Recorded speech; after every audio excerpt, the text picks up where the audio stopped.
Fenway faithful make their way into Fenway Park. It's the middle game of a 3-game series between the Oakland A's and the Boston Red Sox. Welcome inside the broadcast booth, everybody. I'm Don Orsillo along with Jerry Remy. Welcome to Red Sox baseball. Well, nice victory here last night for the Red Sox. It kind of lost, and all of it was another very good outing for Shinichi Tozawa. But he has been outstanding for the Red Sox. And most of the time we talk about the starting pitcher or the closer, but the fact is in baseball today, the setup man is so very important, and we've got one of the best in the business right here in Boston in Tozawa. Last night in the ball game, got 2 big outs for the Red Sox with his, first of all, a fastball that he throws by Vogt, and then also a split-fingered fastball to pick up a ground ball out. And he has been right now outstanding with 3 pitches, his fastball, his splitter, and his curveball. And you look at the numbers over the last 15 games, they're out of sight for him. An 0.69 ERA, 7 hits allowed, 14 strikeouts, opponents hitting 159. In my mind, for the last couple of years, he's been one of the best in the business in the setup role, and I think he's pitching better baseball right now than he ever has in his Red Sox career. Red Sox trying to go on a run. They got a win last night, trying to make it 2 in a row here today against these Oakland A's. The leadoff hitter for the Red Sox continues to roll right along. Dustin Pedroia with a 3-hit night last night. He's leading off again. We'll be back with the first pitch from Fenway right after this.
It's the all-new Audi A3 today. Dunkin' Donuts America runs on Dunkin'. Toyota's website for deals by Toyota.com. DraftKings, the official daily fantasy partner of your Boston Red Sox. Sullivan Tire and Auto Service, thank you New England for 60 great years. And by Southwest Airlines, book your low fare now at Southwest.com. A beautiful day in Boston. Cloud covered here for the most part, though, at Fenway Park at the moment, but comfortable conditions as the Red Sox take the field today. As they do, let's check out the visiting Oakland A's starting lineup. It's brought to you by your New England Chevy dealers. Leading it off is center fielder Billy Burns with Ben Zobrist in left field batting second. Stephen Vogt came off the bench to pinch hit last night in the starting lineup today and doing the catching with Billy Butler, the DH. Josh Reddick in right field. Marcus Semien is at shortstop batting sixth with Max Muncy at third base. Mark Canha is at first base. And Eric Sogard at second base bats ninth for the A's.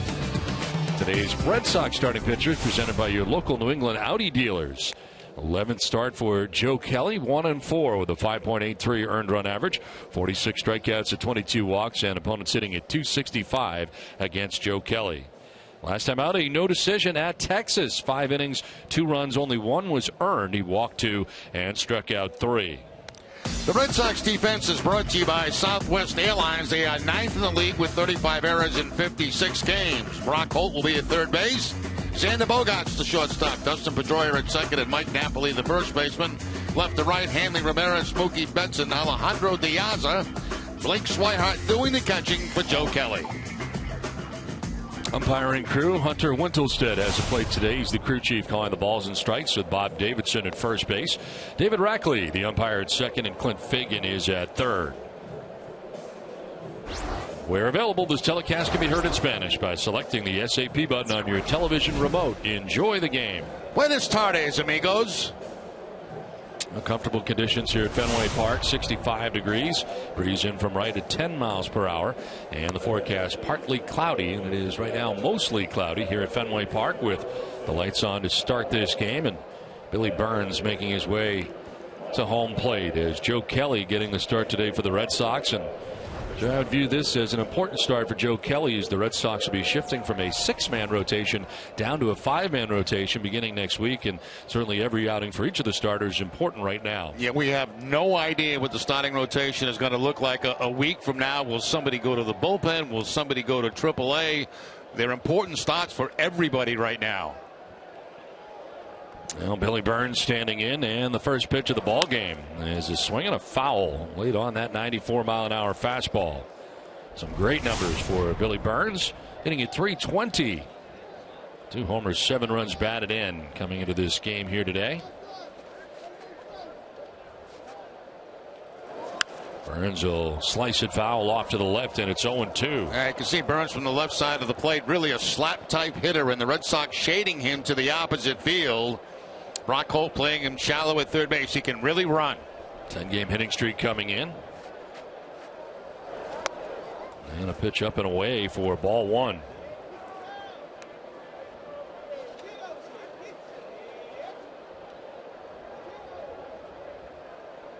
Burns 1 for 4 in the game last night with a strikeout. And it evens at 2-2. The arsenal for Kelly, a lot of fastballs, 70% fastballs in fact, 23% breaking balls, and 7% changeups. This is down the line at third, and diving as Holt gets up, and he gets the speedy Butler first base. One down as a nice play by Holter. He was in on the grass. Yeah, because of the speed of Burns, and he goes into the dive, gets up very quickly, and has to release that ball in a hurry. Burns, as we mentioned, can really fly down that first base line, and a terrific play by Brock Holt to start this game. So one down, it brings up Ben Zobrist. Slow start in an Oakland A's uniform for Zobrist, hitting at .214, 2 homers, and 14 runs batted in, batting in the 2 spot as he takes strike 1. Came off the DL and returned to the A's on May the 25th. 6 for 34 in his return the last 10 games.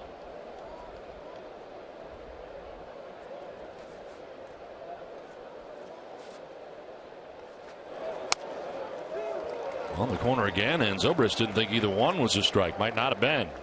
Joe Kelly making his first start against the Oakland Athletics this season. He's only faced them once in his career, and that was a couple of years ago in interleague play. On the ground towards third, Holt coming in. Low throw, but dug out by Napoli, 2 down. So the combination of Holt and Napoli taking care of the first 2 outs. A good 2-seam fastball that time by Kelly. The result, the late swing by Zobrist, and the ground ball again to Brock Holt.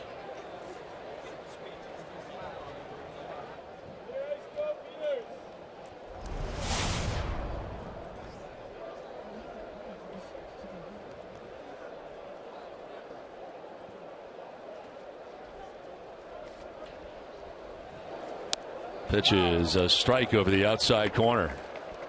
Stephen Vogt with good numbers on the year, hitting at .306 coming in. 11 home runs and 39 runs batted in for Vogt. That'll bounce in, and it's a ball and a strike.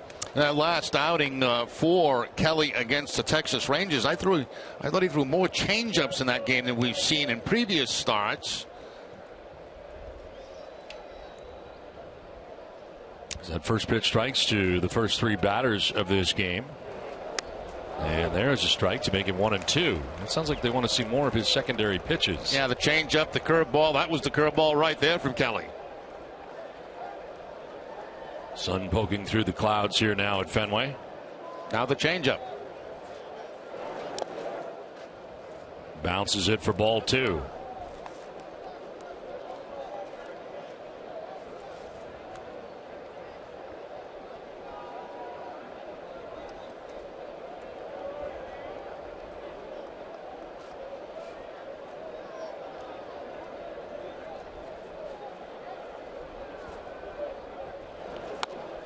Oh, not chasing, and it's a full count.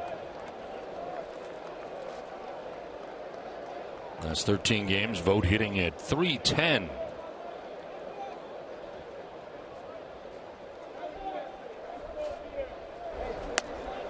Strike 3 call. Vogt knew it, took with him the first strikeout for Joe Kelly. A 1-2-3 first inning. Red Sox coming up.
Southwest Airlines. Book your low fare now at southwest.com. Back in Boston as the Red Sox continue this homestand. One game left after today. Red Sox to play day baseball here tomorrow against the Oakland A's again for heading out on the road. Let's check out the Red Sox starting lineup. It is brought to you by our Eastern Hyundai dealers. Leading it off and at second base, Dustin Pedroia with Brock Holt at third base for the second straight day. Hanley Ramirez in left field with David Ortiz, the DH. Mike Napoli at first base with Xander Bogaerts at shortstop. Mookie Betts in center. Alejandro Diaz in his second game in a Red Sox uniform. And Blake Swihart doing the catching. So Pedroia standing in here for the Red Sox in the bottom of the first inning.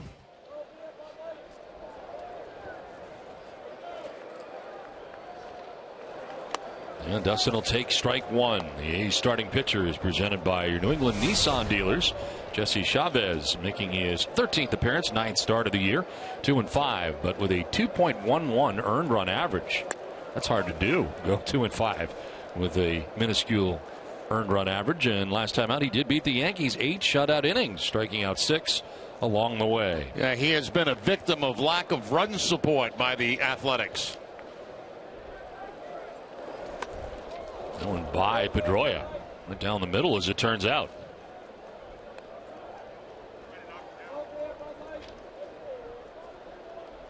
Now Dustin with 3 hits last night, going 3 for 4, upping that average to 311. 8 home runs, 23 runs batted in. What a great homestand he's had. 11 for 21 on the current homestand. Part of a 5-game hitting streak, and he strikes out. Went after that pitch as Chavez gets him. The A's defense is brought to you by DraftKings, and they are last in the league with 57 errors in 57 games. Max Muncy will be at third base. Marcus Semien, the shortstop. Eric Sogard at second, and Mark Canner at first base. Left to right, Ben Zobrist, Billy Burns, and Josh Reddick, and Stephen Vogt behind the plate. One down here in the first inning brings up Brock Holt.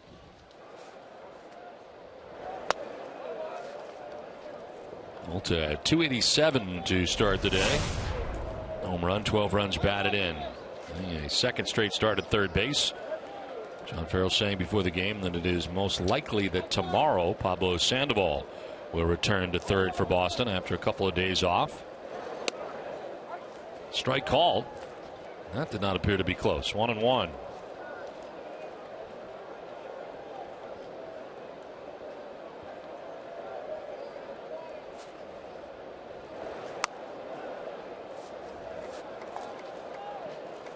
With a changeup that time almost in the exact same spot. That time not a strike.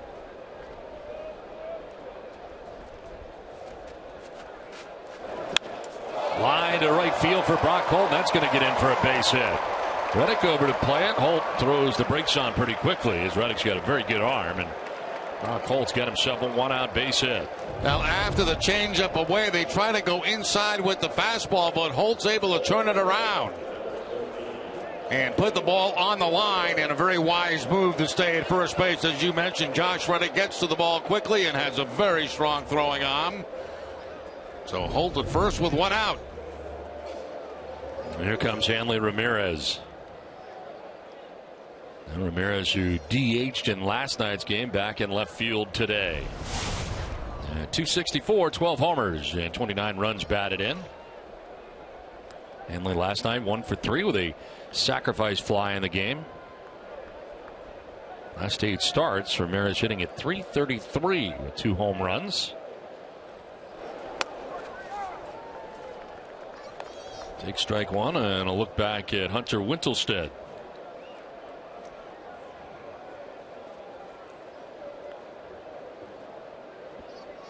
Ramirez, who DH'd last night, has 4 home runs in 5 games as a Red Sox DH. But again, back to playing defensively today with David Ortiz waiting on deck and in that DH capacity. That'll skip in. Well, Brock Holt at first base, you've got to watch him. He's been running recently. 3 steals on the season, has not been caught.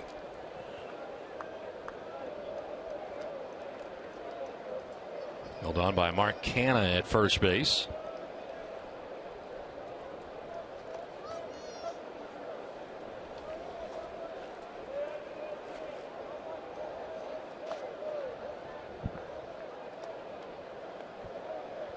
Now the average run support for Chavez 1.53. The lowest run support in the majors dating back to April 23rd, which was the date of his first start. The second lowest right now, Scott Kazmir with a 1.48 run support. As the pitch will miss, so a couple of guys in the starting rotation for the Oakland A's not getting any runs offensively and could really have much better records than they currently do. Chavez against Boston does not have a record, but a 0.73 ERA and 12 1/3. He's given up 1 earned run. That's in 4 career appearances, including 1 start. One impressive thing, he's only given up 2 home runs on the season. Runs it inside, falls behind here 3-1.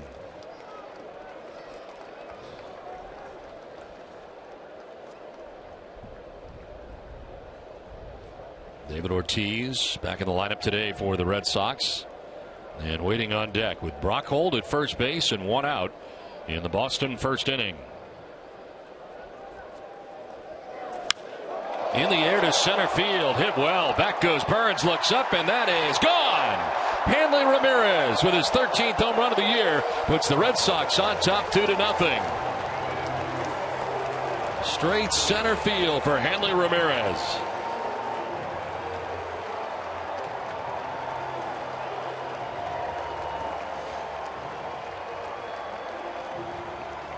Well, make that 3 home runs that Chavez is giving up this season.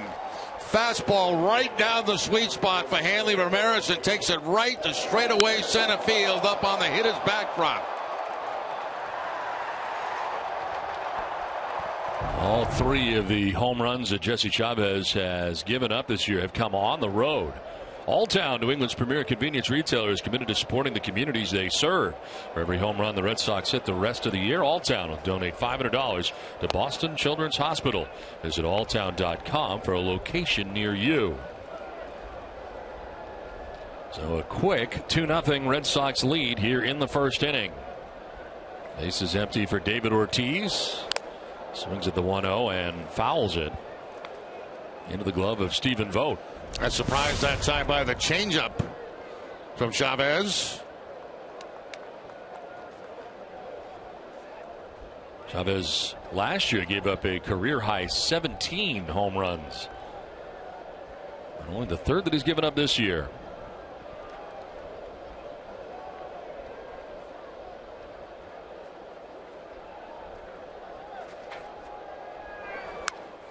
Fouled off to the left, and it's a ball and 2 strikes.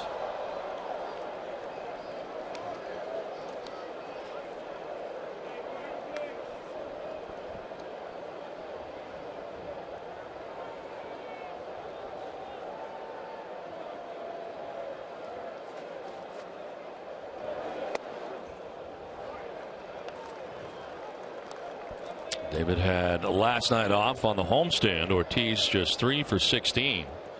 And at the plate right now, 0 for his last 10.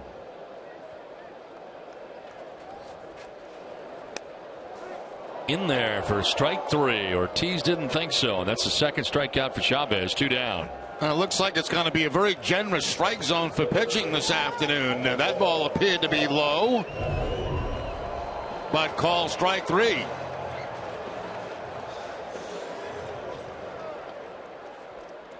And that's what David Ortiz was complaining about. You can see the catcher bring the ball back up a little bit higher, which would be an indication that even he thought it might have been low at first. 2 down for Mike Napoli. Napoli starting the game hitting at 209 coming in. 9 homers and 23 runs batted in.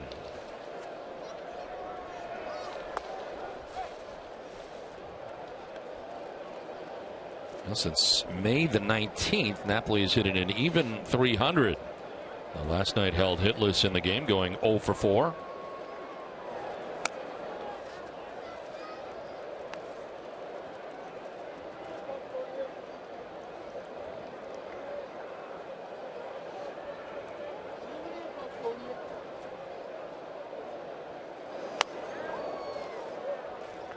Two balls, 2 strikes to Napoli. Only 1 pitch inside to Napoli so far in this at bat. Everything else has been away.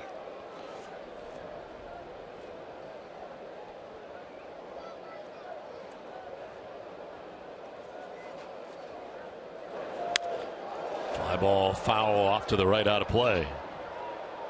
Well, help NESN by taking a quick 2-minute survey and enter for a chance to win a VIP NESN experience at the ballpark next month. Visit NESN.com/survey during today's game for your chance to win.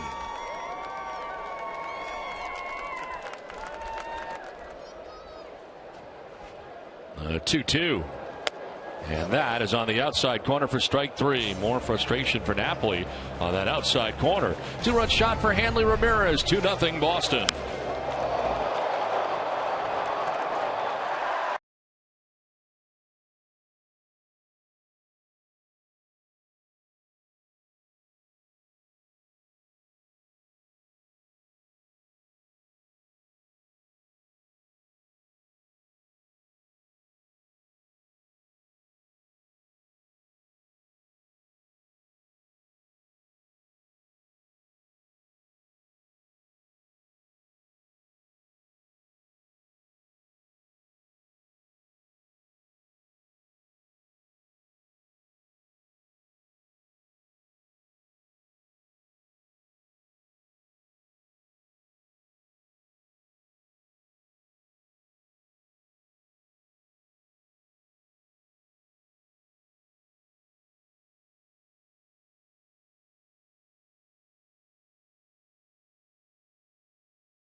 Rico will highlight the 1975 Red Sox in honor of their 40th anniversary. In their 57th game of the 75 season, the Red Sox beat the Tigers 6-2. Jim Rice went 3 for 6 with a solo home run and 3 runs scored.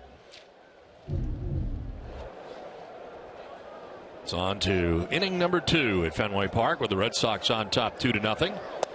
And the former Kansas City Royal Billy Butler leads it off. DH for the Athletics.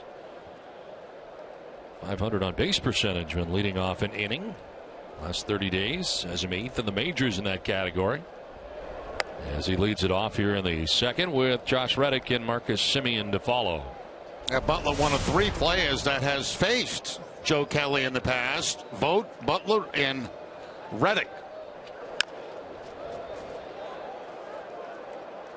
Other than that, it's a new experience for the remainder of the lineup.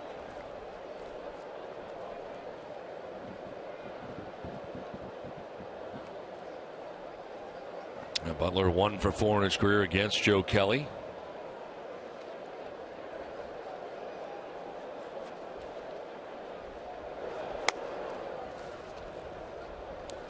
Kelly had a 1-2-3 first inning on 14 pitches, 2 groundouts to third, and then he struck out Stephen Vogt, looking to end the first.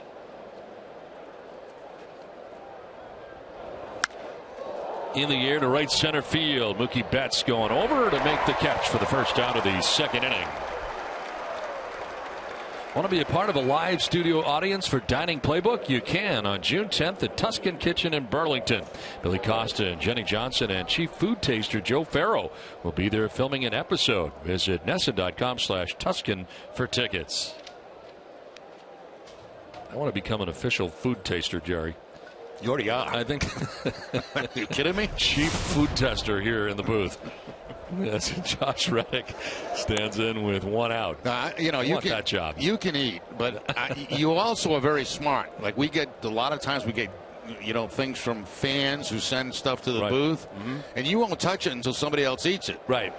Because there's always that odd chance that somebody doesn't like you, which is possible, and then they send you something that may harm you. So I always have one of our A2s try it first. Yeah, the audio guys. I jump right into the cookies and stuff like that. You have no fear that someone is going to do something, unspeakable. But I want to make sure. I want to test it out. So I have either Chris Nicini, Mark Wilcox, one of those guys test it out first, and then make sure that it's okay because they don't mind jumping in. And then I have some. 1-1 pitch is in there for a strike.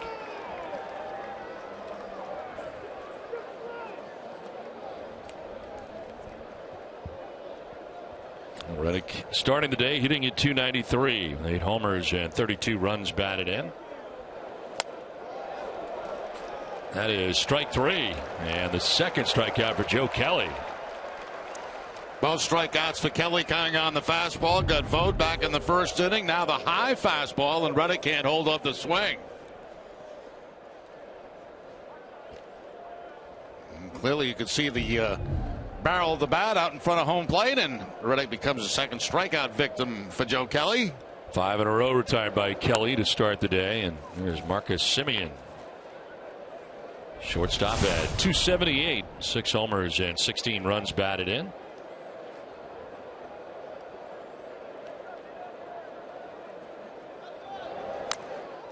Foul tip glancing off of Swihart, and a ball and a strike.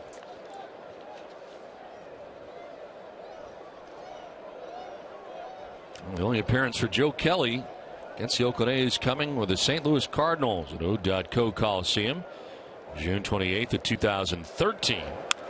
And the breaking ball that is lined into left field for a base hit, and Marcus Semien, the first base runner of the day for the Athletics. Guy that had been struggling big time at the plate. 9 for his last 51 appearances. Gets a breaking ball that time, a curveball that stayed up in the zone, and he lines it to Hanley Ramirez in left field. Semien can run. He's got 7 steals on the season. Caught 1 time. Held on at first base by Napoli with 2 down. Here's Max Muncy getting his first start of the series. 226, 2 homers, and 5 runs batted in.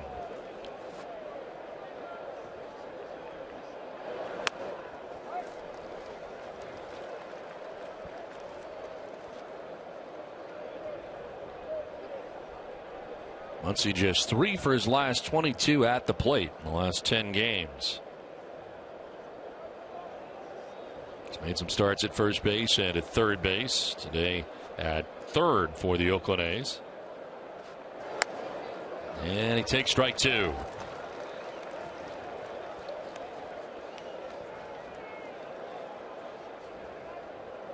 Once he enjoys the road rather than O.co Coliseum, where he hits just 192 at home, 259 on the road.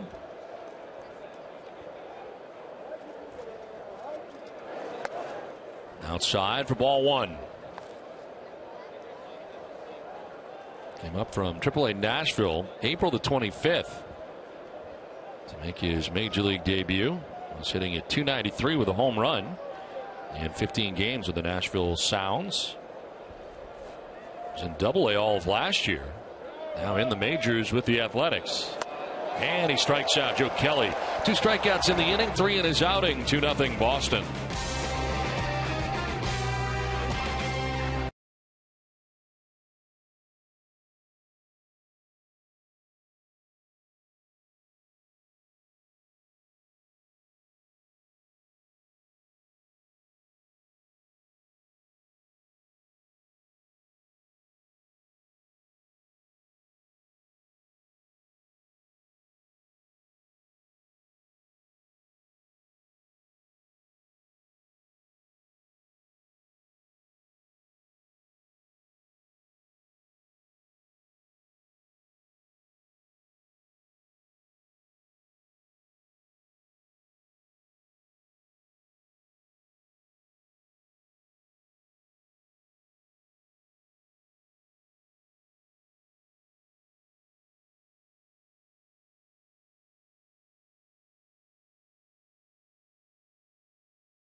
Poll question asks you, in an effort to speed up the game and that pace of play, should pitchers have to throw the 4 pitches for an intentional walk? Text 1 if you think yes, text 2 if you think no, and text those answers to 536-536. Message and data rates, those may apply. 1 message per vote. Visit NESN.com/terms for all that fun legal stuff, guys. I'm pretty sure this one's going to be a landslide.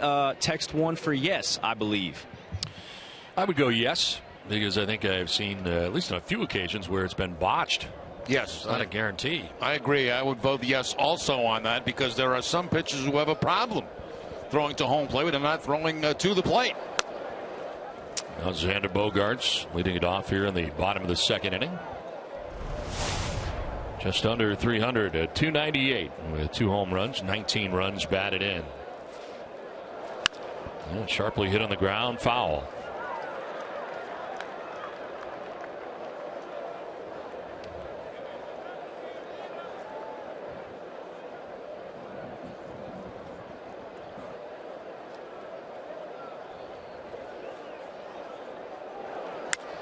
This one out a deep short and out of the reach of Simeon into left. A base hit for Xander Bogaerts. 3rd hit of the day for Boston. Now Bogaerts again very impressive, reaching out on a slider that time and hooking the ball past Simeon the shortstop. 10 for his last 18 now is Xander Bogaerts. See that pitch down and away. I mean, that's a pretty nasty pitch, and Bogaerts able to cover the plate, make contact, and pick up the base hit. So lead runner on here for the Red Sox in the 2nd inning, and that takes us to Mookie Betts.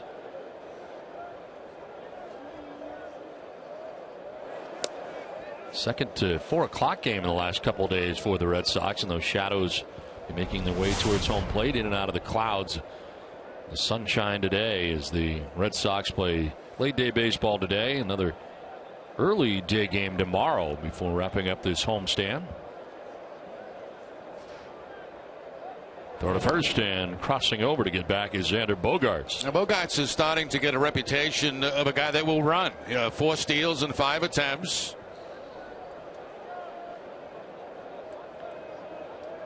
Red Sox have been pushing the envelope a little bit over the last number of games. You get the feel that Xander's starting to get comfortable here and starting to all aspects of his game. I would agree, Don. He looks more comfortable in every part of the game. His hitting, his fielding, his base running.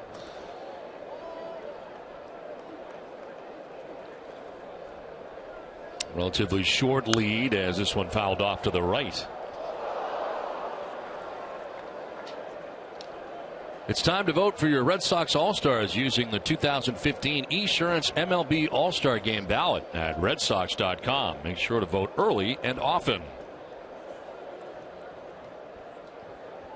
Bogaerts at first base to get this bottom of the second inning started. As Betts fouls the 1-2 pitch off to the right. Not a play.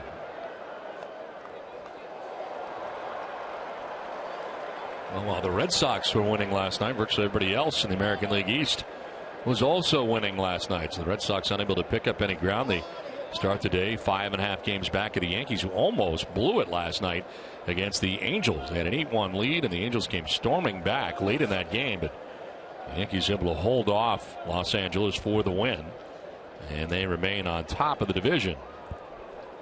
Half game better than the Tampa Bay Rays to start today's action.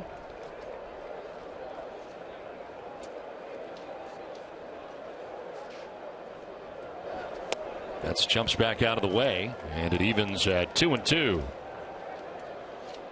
So with Oakland's loss, they are still 11.5 games back of the Houston Astros in the American League West.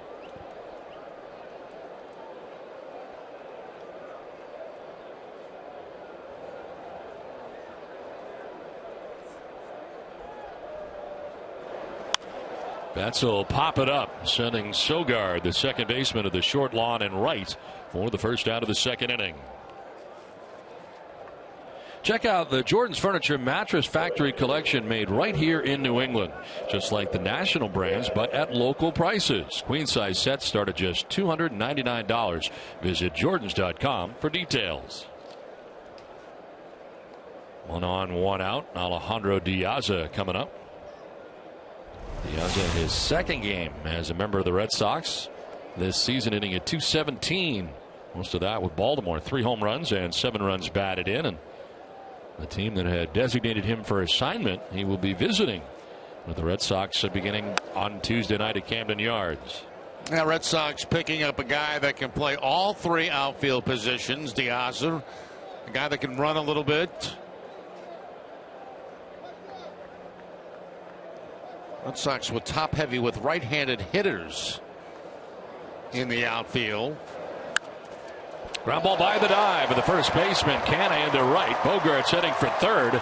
Diaz puts the brakes on, and the Red Sox have runners at the corners with 1 out in the inning. Now Diaz gets a changeup that time, and he's out in front a little bit on his front foot, but still able to make that contact. You can see actually does a pretty good job of staying back on the off-speed pitch. It stayed inside. The dive by Canha at first base cannot come up with it. And the Red Sox go first and third with 1 out. So good job pulling the ball there by Diaz. They're at the corners here as Brian Butterfield reels off the signs for Blake Swihart. 207. The home run, 8 runs batted in. The first major league home run coming as part of this homestand for the Red Sox. Runner goes at first. There's a ground ball towards second base. Sogard to second for 1, on to first for 2, and a double play to get out of the jam there. So a little hit and run it appeared, but it ends badly for the Red Sox. 2-0 Boston.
be just short of $500 million. Everybody said, well, we got to do 45. That's simple math for us simple people. But at the end of the day, it's serious business, and we're enjoying serious growth this year at the PMC. We sold out our major routes in early March, and we're anticipating some 6,000 people riding and over 3,500 volunteers on 15 routes and over 250,000 people supporting the Jimmy Fund, the Dana-Farber. And this $45 million will represent about 55% of the Jimmy Fund's annual revenue. So we're fond of saying there's a lot riding on us. When is the ride this year? It's August 1st and 2nd. Same as it always is, first full weekend in August. You founded the Pan Mass Challenge in 1980. What do you think has made it such a success over the past 35 years? I mean, this is amazing. As you said, 55% of Jimmy Fund. Yeah, I think first of all, cancer is everybody's story. I think there was a growing up in terms of the education of New England, in terms of what the Dana-Farber is, as people became more aware of it, as people understood their own family backgrounds. And quite frankly, the PMC surfed the curl of the wave of event programming and the cycling craze. We preceded Le Mans, we preceded Armstrong, and you know, it's the sport of rehab too for all us middle-aged guys.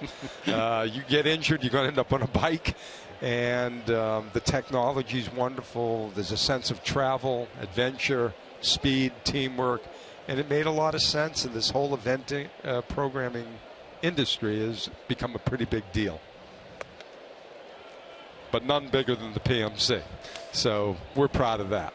And the partnership for the Red Sox seems to be extremely strong over the years as well. Yeah, the Red Sox relationship started in 2003. At that point, we're a $15 million a year event, and now we hope to be triple that. They've been a great partner. John, Larry, and Tom have been wonderful.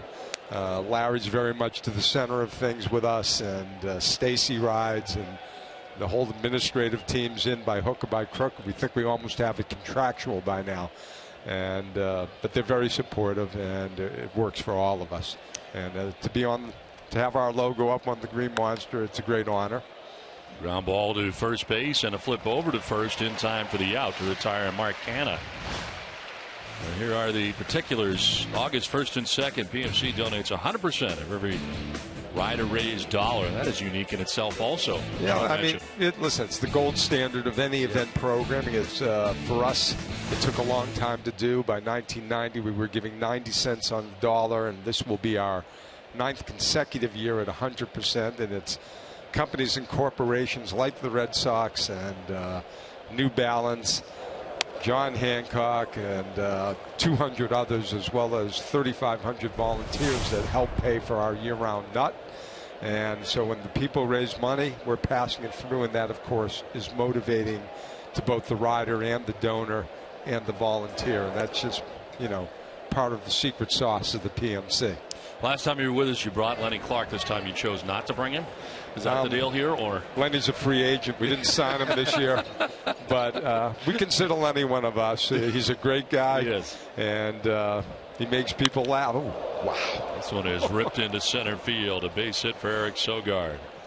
Now, Billy Starry, thank you so very much for all you do, and thank you very much for coming up. Look forward to another great event. Thank you very much, Jerry. Thank you. Great seeing you as always. All right. Appreciate it. PMC Mass Challenge coming up, and we look forward to that. There's the website information for more information as well. 1 out, 1 on here for the Oakland A's in this top half of the third inning, with the Red Sox on top 2-0.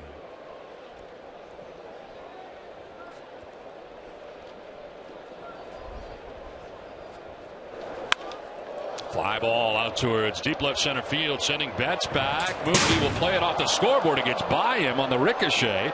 Sogard trying to score. He will. And going to third base with an RBI triple is Billy Burns. And the Oakland A's are on the board. It's now 2-1 Boston. I think the power there surprised the Red Sox a little bit, because they play very shallow when Burns comes to the plate. And this time he takes it up over the head of Mookie Betts and actually off that left field wall. He is very aggressive at the plate, swings at a lot of first pitches. And by the time the Red Sox are able to play that off the wall and get it back in, a run in, and Burns standing at third base. So with the 2-1 ball game now, the Red Sox with one out will pull the infield in.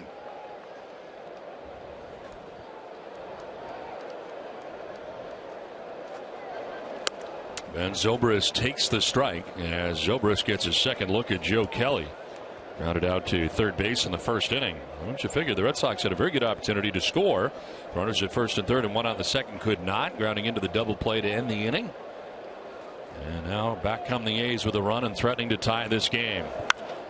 Fly ball down the left field line. Ramirez hit it over, but that will stay foul and into the seats. And that double play for the Red Sox was unfortunate because the ground ball that was hit by Swihart took the second baseman right to the bag. So it became an easy double play, and of course the run could not score.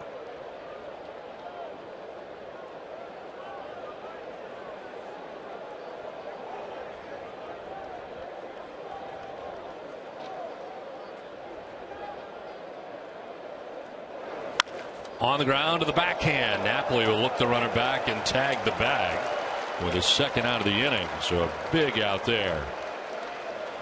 Yeah, the reason they didn't have the runner going on contact is because on deck is their third hitter, who's been a very hot hitter in Vogt. Nice backhanded play by Napoli. He checks that runner at third base, gets the out, and the Red Sox can now move the infield back with the two outs. Had they been working toward the bottom of the batting order, they probably would have played contact on that play. But with the number 3 hitter coming up, let him hit. 2 down, Billy Burns at third base. Here's Stephen Vogt, a strikeout victim as he went looking in the first inning. Fly ball sent foul off to the left out of play. Boston-based daily fantasy company DraftKings.com, the official daily fantasy partner of your Boston Red Sox. They're giving out $300 million in cash prizes. Enter promo code NESSON to play for free. 2 outs, Billy Burns at third base, representing the tying run for the Athletics. There's Stephen Vogt down on the count, 0-1.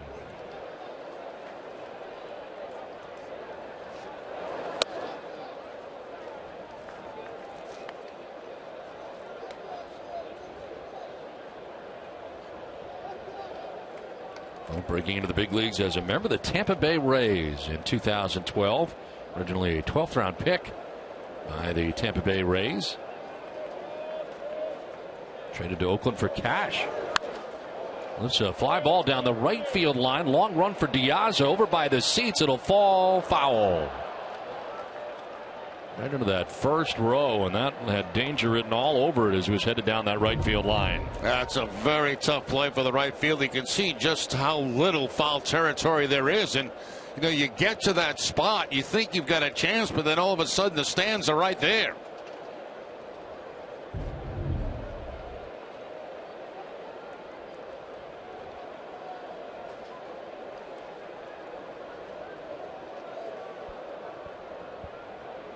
Vogt down on the count, 1-2. And a swing and a miss down by way of the K for the second time today.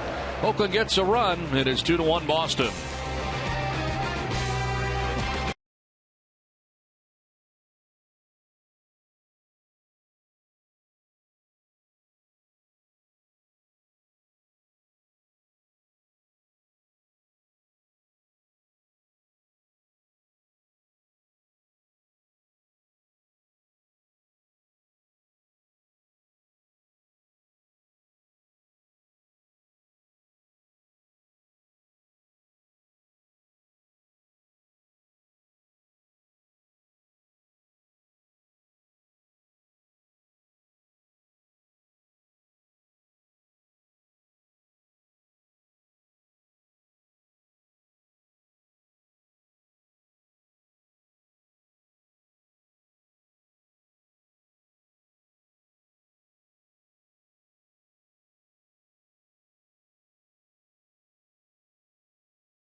For building projects across the Northeast. Did you know FWWeb did that? Learn more about this proud Boston Red Sox sponsored FWWeb.com.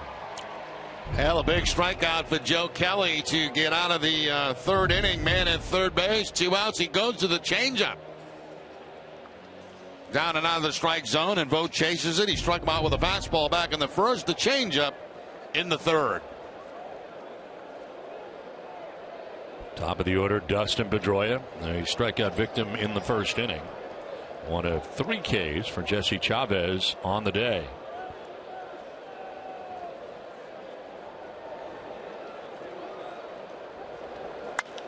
Pedroia down the right field line, headed towards the pole, and that is a foul ball.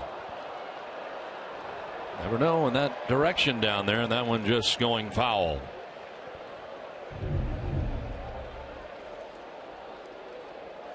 You see it clearly to the right of the foul pole and up into the stands for a souvenir.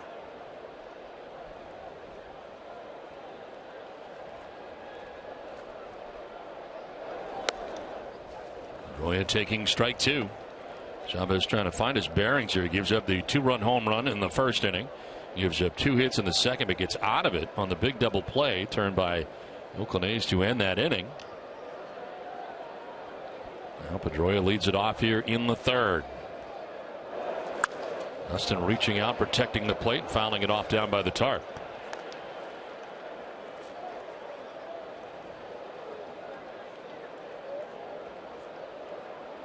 It'll be Holt, then Ramirez to follow here in the bottom of the third inning.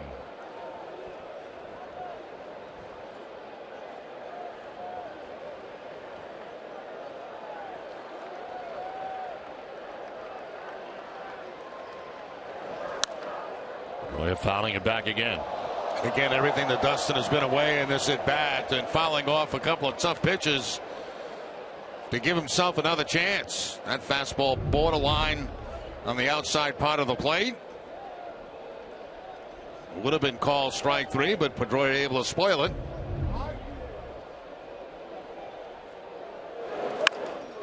Up the middle, ranging is Sogard to the backhand. The second baseman takes care of his counterpart for the first out of the third inning. Toyo Tires is the official tire of the Boston Red Sox. Whether you're taking your truck off-road, the kids to practice, or your sports car to its limits, there's a Toyo Tire for you. Visit toyotires.com to find a dealer near you. 1 out in the third inning for Brock Holt. He's got 1 of the 4 Boston hits on the day. Brock with a single to right field.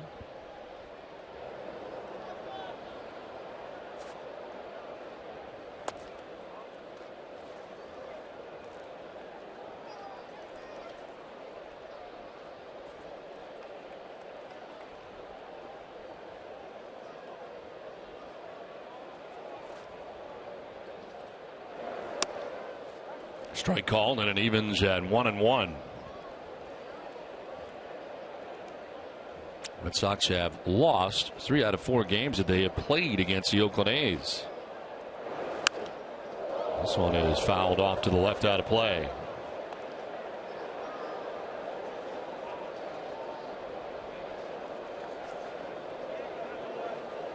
On deck is Hanley Ramirez. Red Sox batting here in the bottom of the third inning.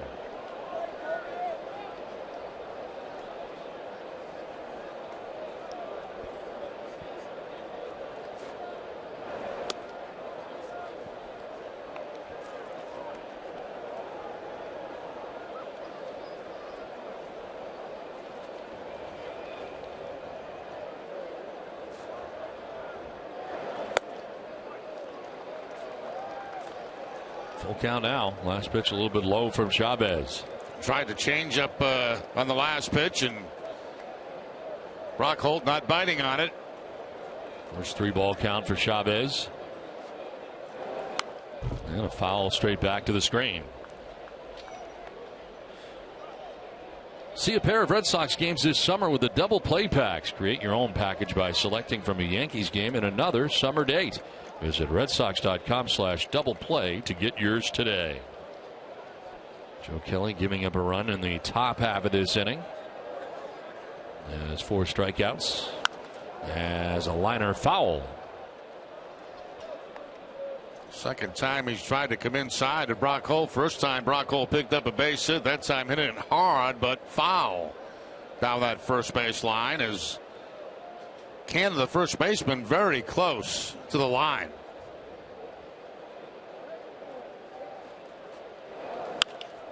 Inside out swing and softly lined to Semien at shortstop for the second out of the inning.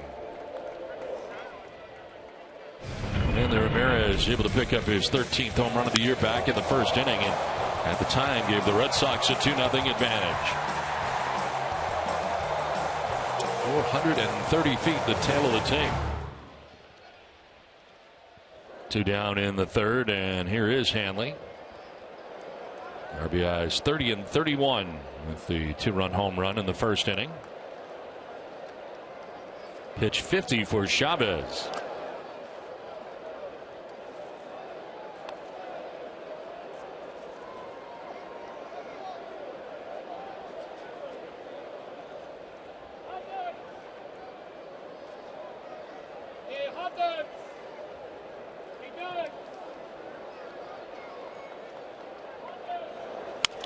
On the ground and under the glove, the third baseman, a bobble by Semien, and no play at first as Hanley Ramirez will be at first base here with 2 down. Probably goes a base hit for Ramirez. Once it gets by Muncy, the third baseman, Simeon's going to have to try to backhand it right there, and his vision was kind of obstructed by Muncy, who was coming in front of him. It is a base hit for Hanley Ramirez. His second hit of the contest, and aboard here with 2 down in the inning. Into the shift go the Oakland A's on the right side. How about the errors for Semien on the year, Jerry? 19 errors. He's glad to see no E on the board there as they flash hit on the scoreboard.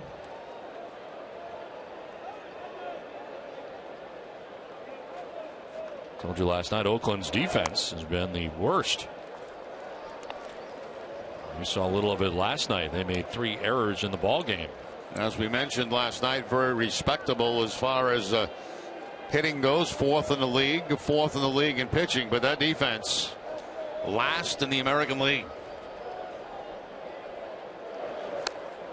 David with a big cut there in the 2-0 pitch. A couple of the miscues we saw last night from the Athletics in the game.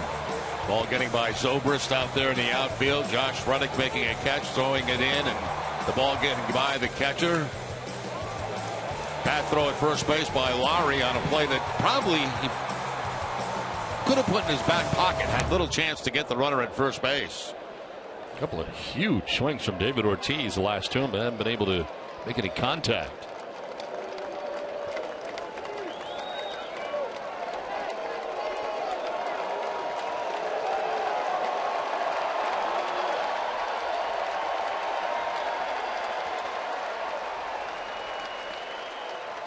Throw to first, and back is Hanley Ramirez.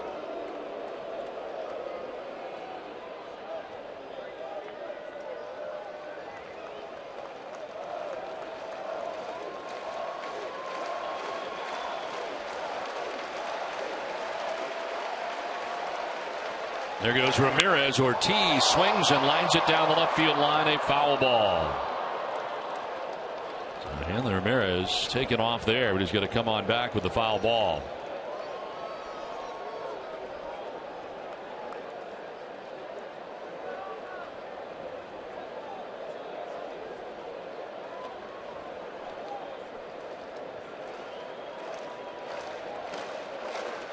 Two balls, 2 strikes, 2 down here. The runner at first for David Ortiz.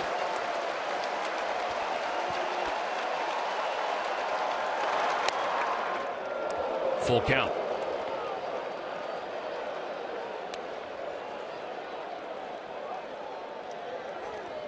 Napoli hoping to get a chance here in this last half of the 3rd inning. Waits on deck.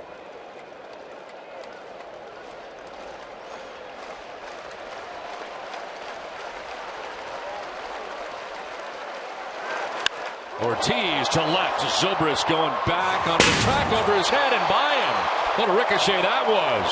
Hanley's got a chance to come around. He will.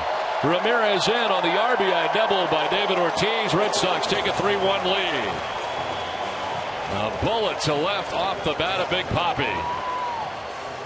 Well, you know, we talked about it last night, the different way that wall plays. It's certainly different on the flat surface higher on the wall than it is where the scoreboard is. And when it hits that area, you just don't which way it's going to bounce. Last night, Zobrist had one bounce to his left.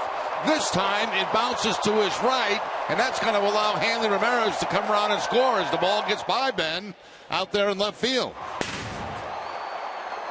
Remember last night the one went to his left?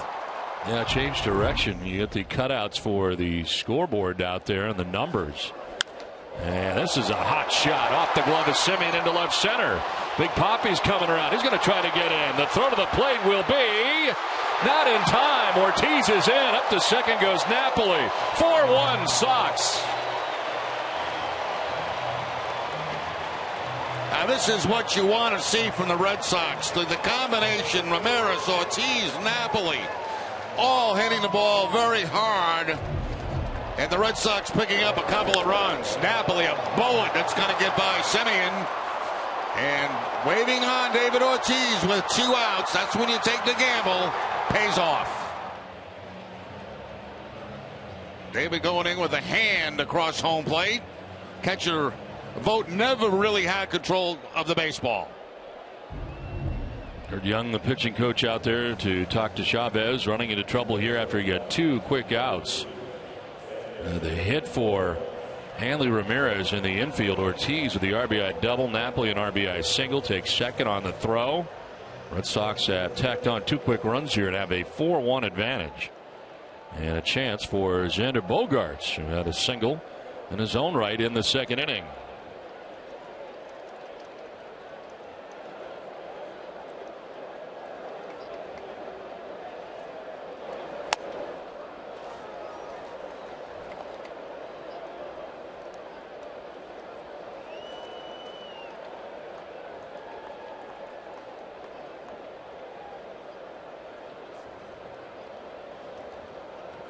That's a long run for David. Bluff off the backside has Napoli ducking back to the bag at second.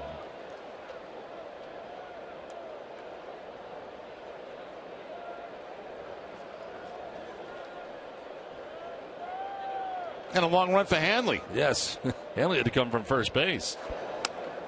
As that pitch in there for a strike, 1-1. I'm tired of Red Sox right now.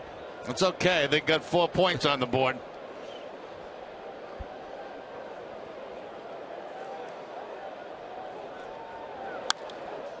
Fouled off into the grandstand, off to the right. Now Tuesday on an all-new Red Sox report, Fred Lynn shares the story of his baseball journey from Southern California to center field at Fenway Park during this week's episode. Catch it Tuesday at 5.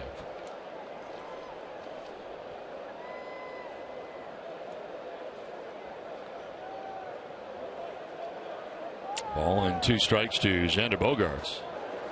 And a ground ball to second base. Sogard throws out Bogaerts, and that wraps up the 3rd inning. But a productive inning for Boston. Red Sox lead at 4-1.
Getting 100 feels great, especially when all you have to do to get $100 is to open an Eastern free checking account. Learn more at easternbank.com/free checking.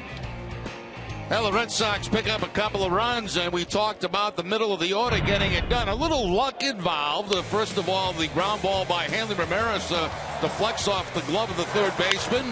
David Ortiz's ball will carry him to the right there of Ben Zobrist. That's going to score Ramirez. And then Napoli with a line shot, the ground ball that goes hard past Simeon, and Ortiz scores. So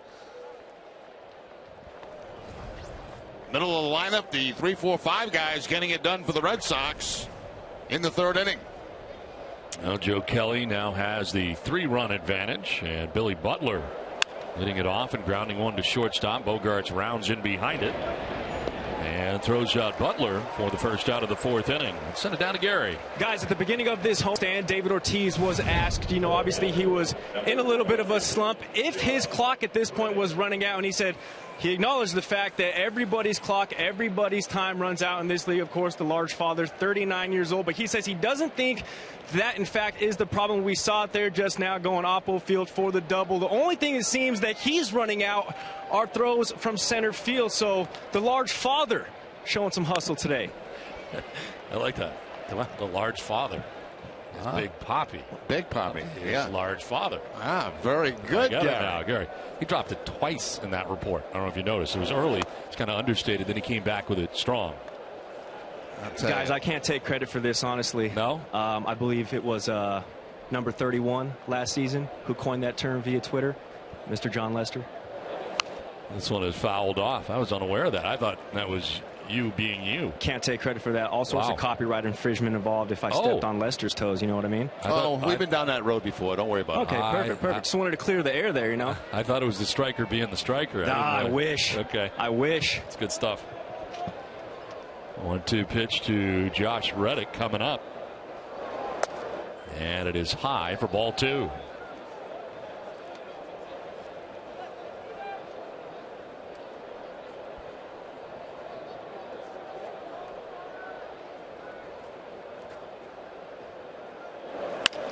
Ground ball that is just foul. That hugged the line all the way down, but a foul ball. Well, don't miss WB Mason extra innings live right after today's game. TC and Jim Rice will have highlights, and you'll hear from Joe Kelly and John Farrell. Whatever, whenever, wherever. Who but WB Mason? Joe Kelly has one out here in the fourth inning. And a full count now to Reddick.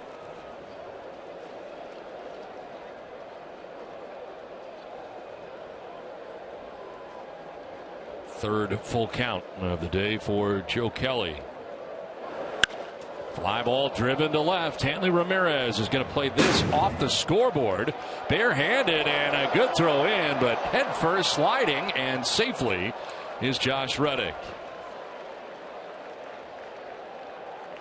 Yeah, well played by Hanley Ramirez in left field, but the throw is going to be just a little bit toward the right field side of second base, and Reddick's going to go in head first and beat the throw. There you see Pedroia having to reach out on the throw from Hanley, and that'll be enough to allow Reddick to get into second base with the 1-out double.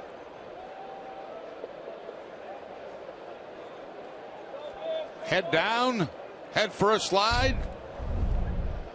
Had the bag covered.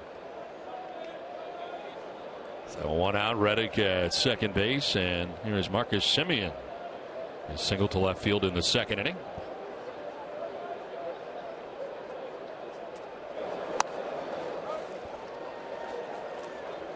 As one of the 4 hits on the day now for the Athletics.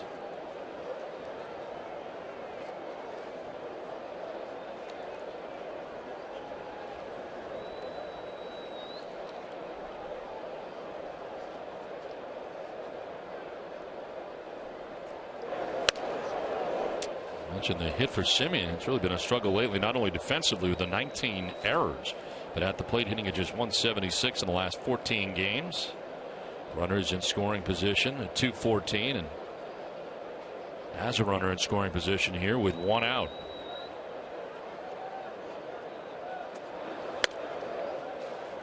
Kelly missing away, and it's 2-1.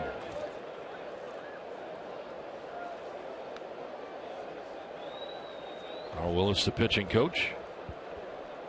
Looking on here as Joe Kelly makes his 11th start of the year. Comes in individually at 1-4 with a 5.83 earned run average.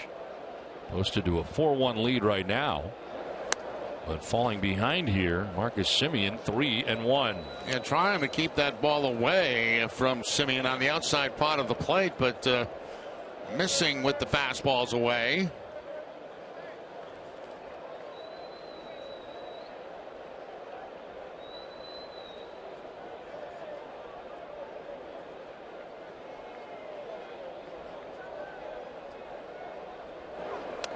Ball 4, and down to first base goes Semien. So there's the first walk allowed by Joe Kelly today.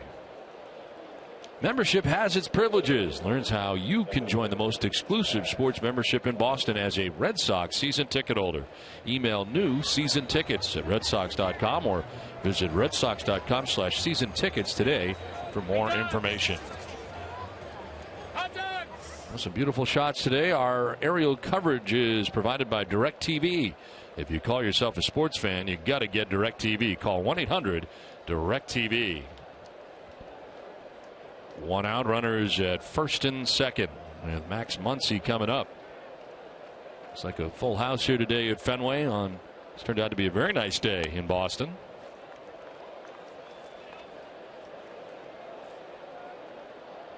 So nice that the senior member of our broadcast team has allowed us to leave the windows open for the moment. They're open. Yeah, they're open today. Open. They're open now. Right now, anyway. Yeah. Momentarily. We started the first couple of innings with the windows closed. Of course, Billy Starr from Pan Mass Challenge joined us, so we had to open the windows, and they've remained open. I don't know if you just forgot or no, you're okay with it. The problem is, and it's the same problem for both of us, really, is the breeze. We're so high that we get the breeze, that stupid sea breeze that comes in here and just cools off the booth. Shouldn't be hanging around June 6th. No, it should be gone. It's like an April thing. I mean, yeah. Why is it still hanging around? It's like every day. So, I mean, it gets cool up in this booth, and then so we closed the windows. You had the air conditioning on. It was quite cold. You could hang meat in here. Well, last night it was like a sauna in here when you had the windows closed, and we had, I think, the heat pumping in here as well. Well, plus the fact that we both suffer from allergies. Right, that's another issue. We have a lot of issues. That we do. 2 on, 1 out. Max Muncy, the batter. 95 and missing for Joe Kelly.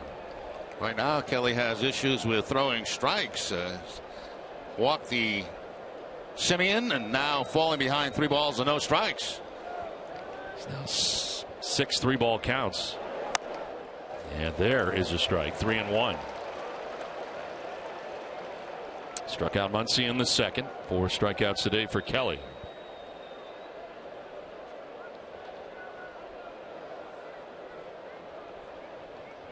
Marcano waiting on deck. Full count now as Kelly's able to battle back here against Muncy. They just blew that right by Muncy. A 95-mile-an-hour fastball on the 3-1 count. Challenging Muncy.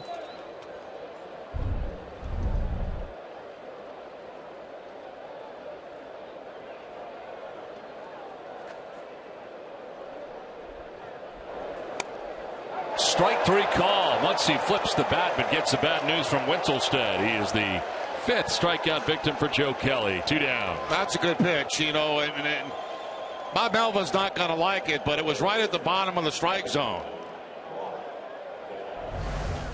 One thing manager can see from the dugout, they can see high and low. They can't see inside and outside, and according to Melvin, he thought that ball might have been low, but according to our pitch zone, it looks like it hit right at the bottom of the strike zone.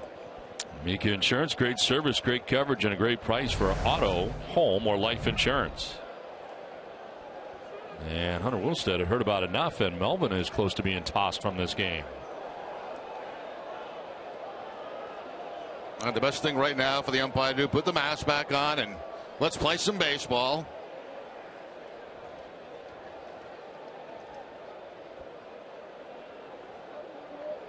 Two down, first and second. Mark Canna, the batter. Canna grounded out to Mike Napoli at first base in the third inning. In the dirt, and Swihart does a nice job of blocking it, keeping it in front of him. And Swihart getting the curveball this time, and a nice job. Turns the glove over, just blocks it right off his left leg. Keep those runners at first and second.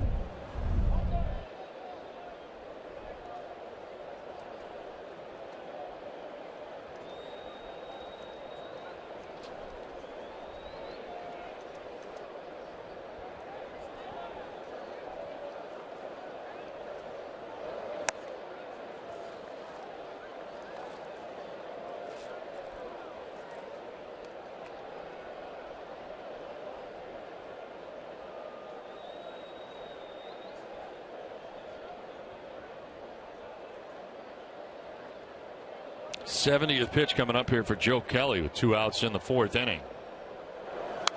And it's fouled back, 2-1. 96 miles an hour on the fastball from Kelly.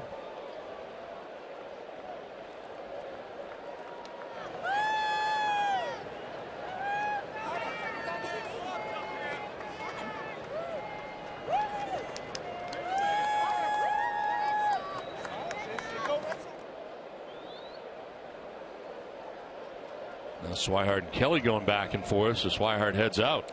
Now, while we got a second, I'd like to send best wishes along to Dot Riley, who is recovering from hip surgery. So get well soon, Dot.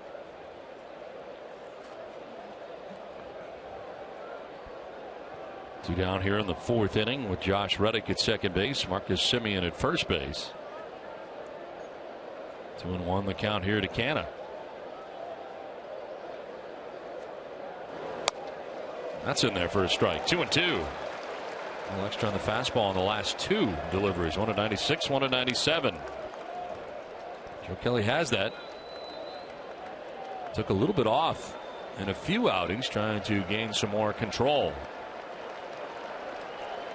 He has it in his back pocket if he needs it.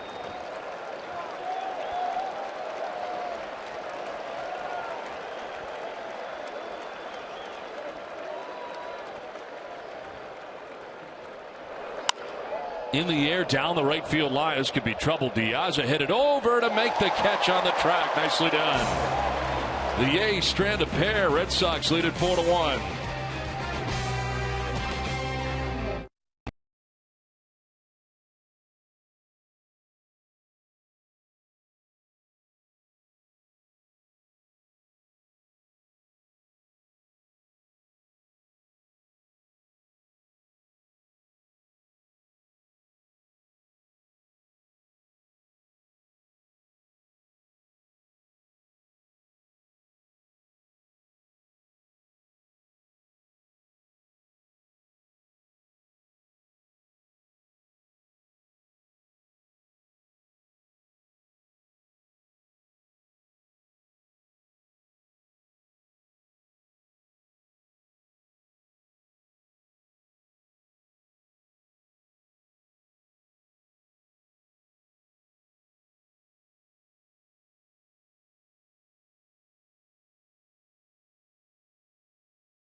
$100 just open an Eastern free checking account in the month of June and you'll get $100. Learn more at easternbank.com/free checking.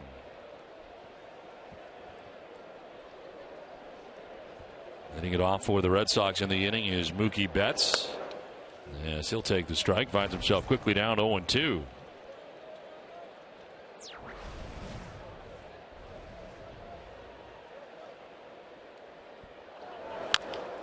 Fights this off on the ground to Canna at first base, and he's going to apply the tag as the two meet about 2/3 of the way down the line, and Betts retired 3 unassisted.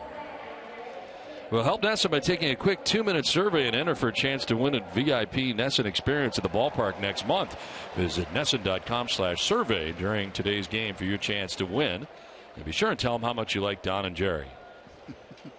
And that part of that VIP is you come up here and you get to see Don's lamp. I mean, who wouldn't want to see that? It's a great opportunity. 1 out.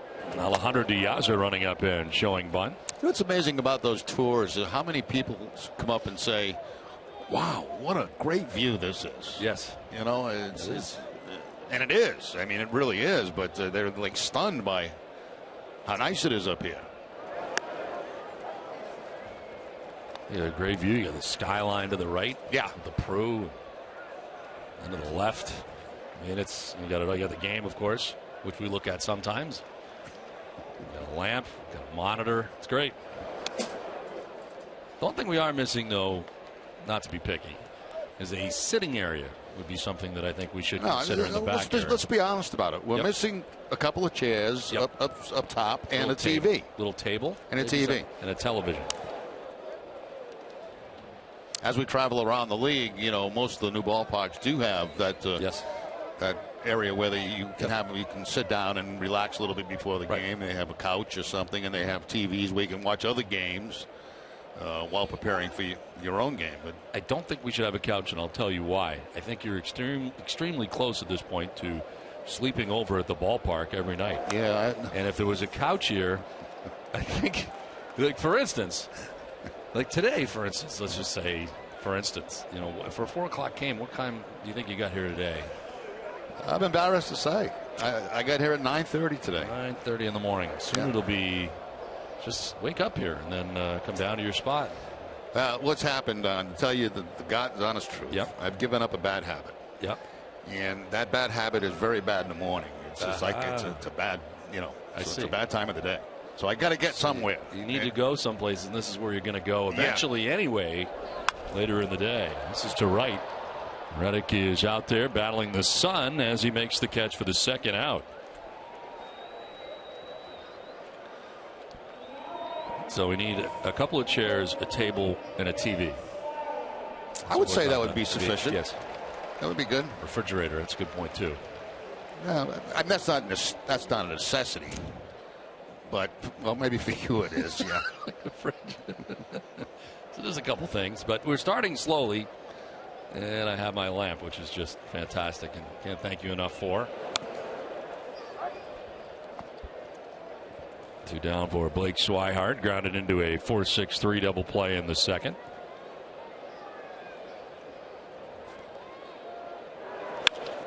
Now goes to left. Zobrist back at the wall. It's going to be off the wall, and again it's by him. Backed up by Billy Burns, the center fielder, coming over to help out. It's a 2-out double for Blake Swihart. And Swihart on this had only been 1 for his last 12, but he finds that left field wall. And I think Zobrist has had about enough of the left field wall right now. He's got balls bouncing all over the place. That time he gets tied up close to the wall. It gets by him, and into second base goes Swihart. Gets in a scoring position with the 2 outs.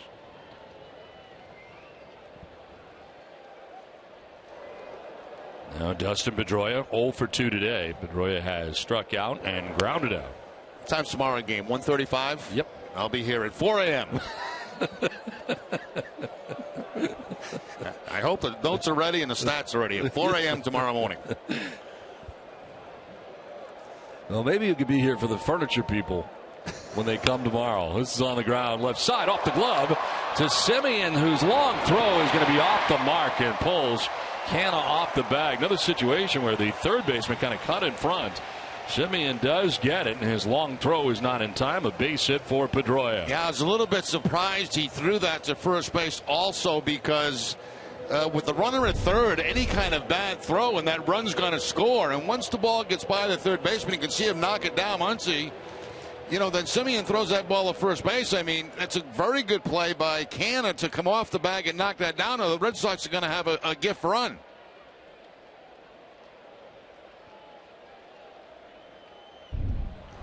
First and third, 2 down, and Brock Holt, the batter. Outfield straight away on Holt, who will take strike one.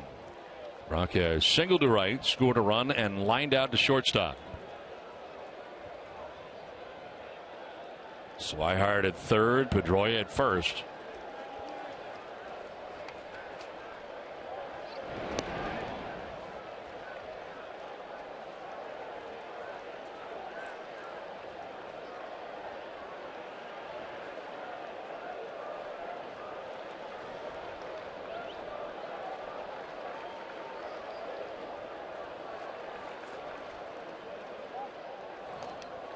Oakland had been playing very good baseball coming in, having won 4 straight games before losing last night's game.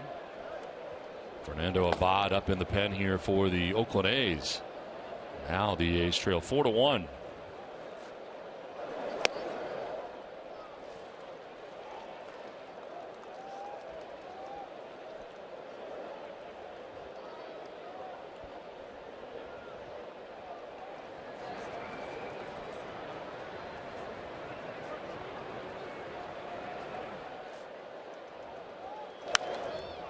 Fouled off 1-2. Jesse Chavez's pitching line is brought to you by your Eastern Lexus dealers. 3 2/3, 9 hits, 4 runs are all earned. He hasn't walked anybody and struck out 3. All 3 of his strikeouts coming in the first inning. And also coming in that first inning, a 2-run home run by Hanley Ramirez. And the Red Sox getting 2 runs in the third inning. Now threatening in the fourth. And a fly ball to left. Zobrist going back to make the catch that ends the inning. And the Red Sox will leave 2 on, but they lead it 4-1.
To 1 lead over the Athletics. Our cold hard facts are brought to you by Clean Crisp Coors Light. 19 years ago today, MLB history was made for the second time when a cycle and a triple play happened in the same game. The Red Sox, John Valentin, hit for the cycle, and the White Sox turned a triple play in Boston's 7-4 win.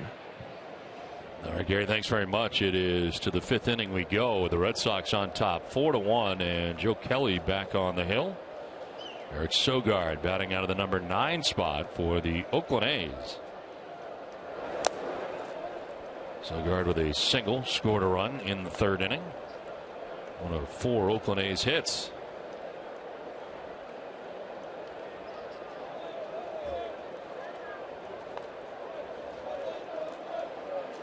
In at the lip of the grass is Holt at 3rd base. Shadows making their way about halfway to the mound. encompassing home plate, but pitcher in the sunshine right now.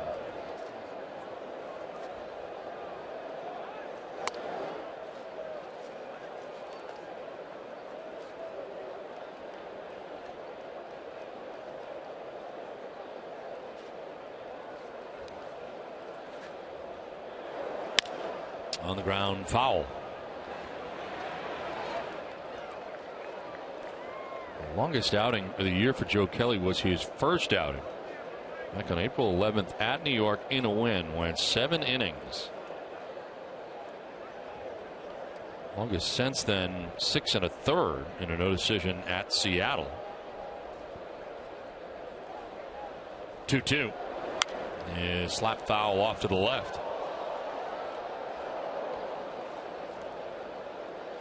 So it's 77 pitches here, dealing with the first batter of the 5th inning. It's been a 5 strikeout day. Walk. Only run coming in the 3rd on an RBI triple by Billy Burns.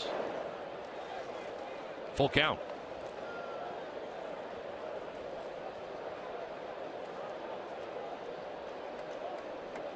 Fifth full count of the day for Joe Kelly.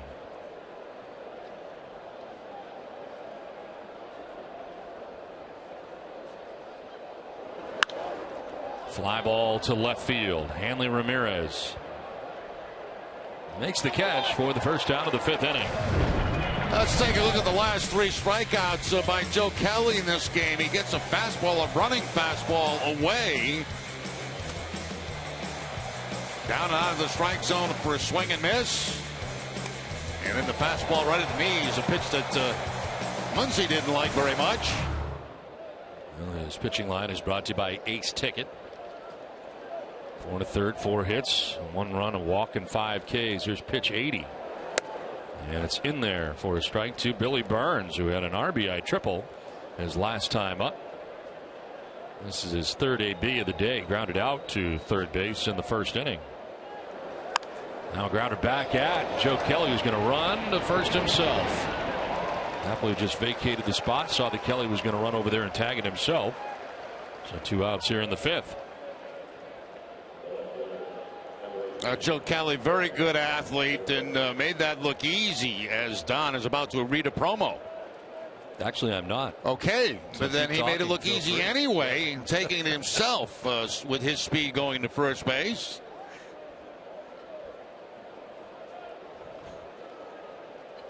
There's a grounder by the mound to short. Bogarts has got it. And it is in time to get Zobrist. A 1-2-3 5th for Joe Kelly. 4-1 Boston on top.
Southwest Airlines. Book your low fare now at southwest.com. Back at Fenway Park, where the Red Sox have a 4-1 lead. To the bottom of the 5th inning we go. And there Ramirez, David Ortiz, and Mike Napoli's combination came up with a couple of runs in the 3rd inning as Hanley fouls it back. 2 for 2 today. A 2-run home run in the 1st inning, and then a single to get it started in the 3rd as he came up with 2 outs, and all of a sudden the Red Sox got 3 straight hits and 2 runs.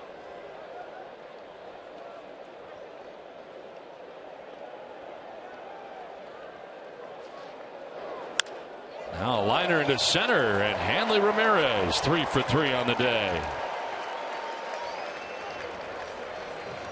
Well, Hanley with 3 hits on the day, and we'll take a look at the 2 pitches in this at bat to Hanley. They first try to go away from Ramirez, and they get the foul ball. Then they want to sneak a ball by him inside, as you can see, but he's ready for it and shoots it right back up the middle, so he is on target today. The home run was on a fastball out over the plate.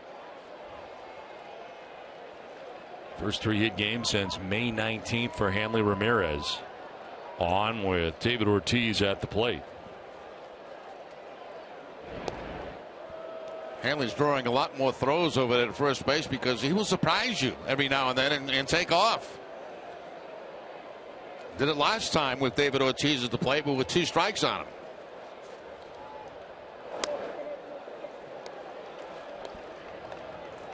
Action for the Oakland A's. Drew Pomerantz up in the pen.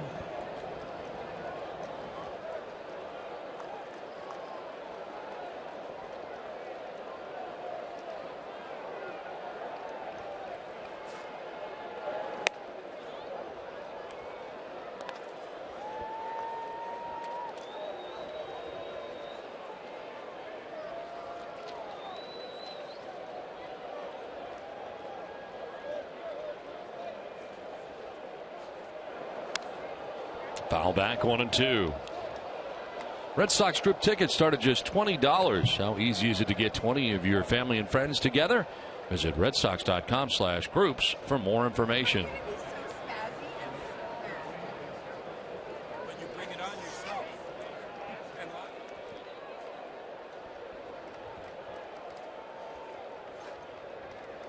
Ortiz strikes out.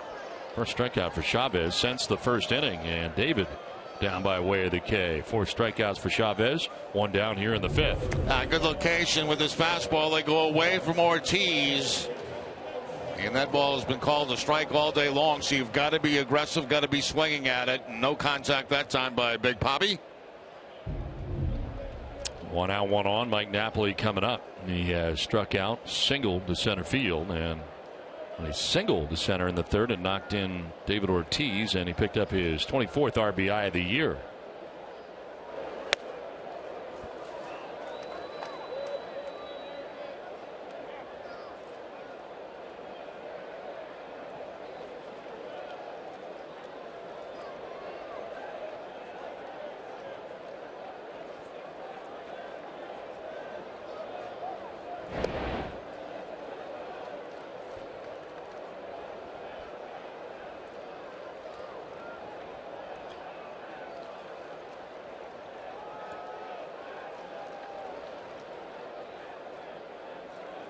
Runner goes, pitches a strike, and the throw. Ramirez will be out at second base.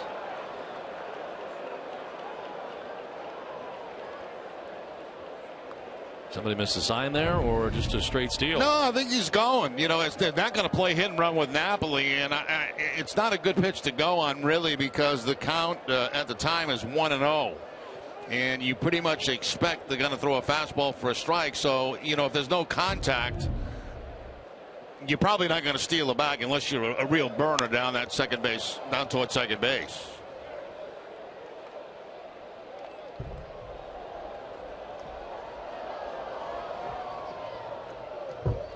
So base is empty now with 2 outs. Napoli down 1-2.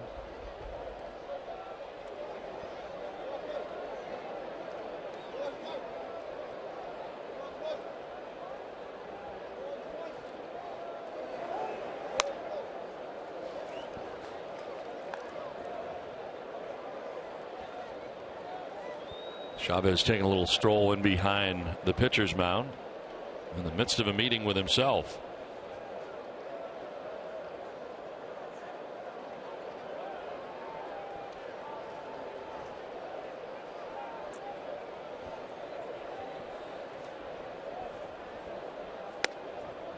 Ball 3, full count.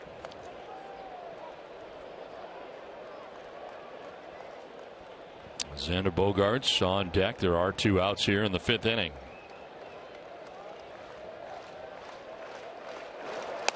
Ball 4. Napoli draws a 2-out walk. That is just the first walk given up by Chavez today. Gulf Electricity, they're powering Fenway, the home of the Red Sox, and they can power your home for less too. Visit GulfElectricity.com today. Kurt Young on the phone checking on Pomerantz, who has been warming in the pen.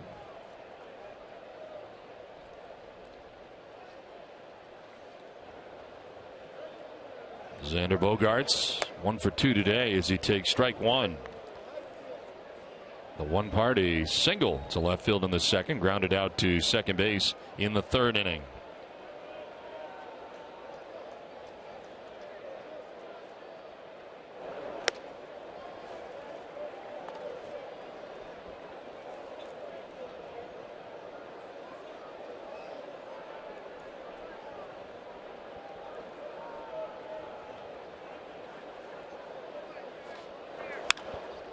Line foul out ahead of that. Back into the grandstand area. That's about all he could do with that pitch there. A 2-seam fastball running back in the hands of Xander Bogaerts, and one of his fans gets the souvenir from Bogaerts.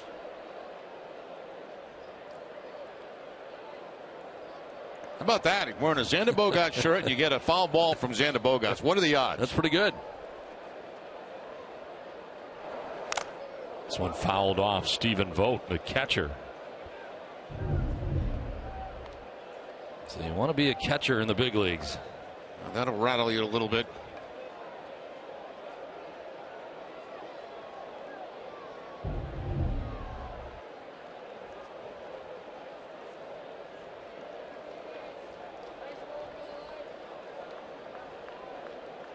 Shadows almost to the pitcher now. With 2 outs, Napoli at first base. We play here in the bottom of the 5th inning.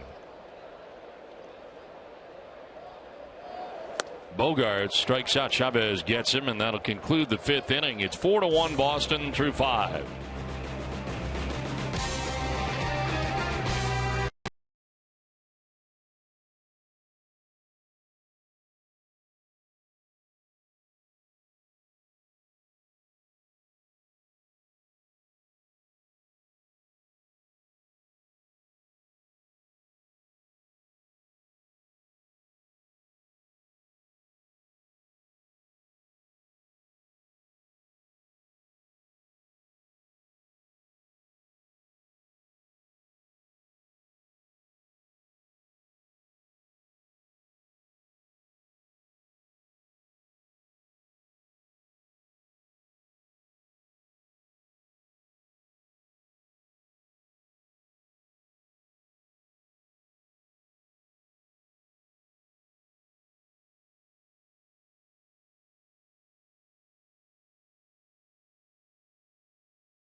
Beth Israel Deaconess Medical Center first aid station behind Section 12 in the lower concourse. BIDMC is the official hospital of the Boston Red Sox.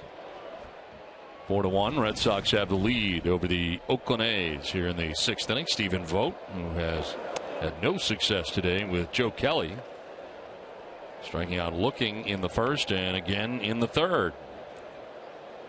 Joe Kelly with 5 strikeouts through the first 5 innings. There's a strike. 2-1.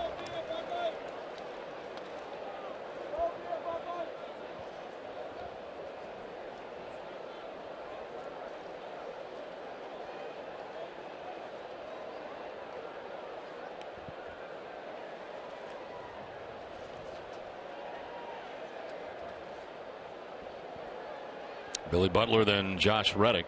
It is 3, 4, and 5 here for the A's in the 6th. And Vogt grounds one right side. Dustin Pedroia throws him out for the first out of the 6th inning. It's time for a game break brought to you by Jordan's, the furniture store of the Boston Red Sox. Tom?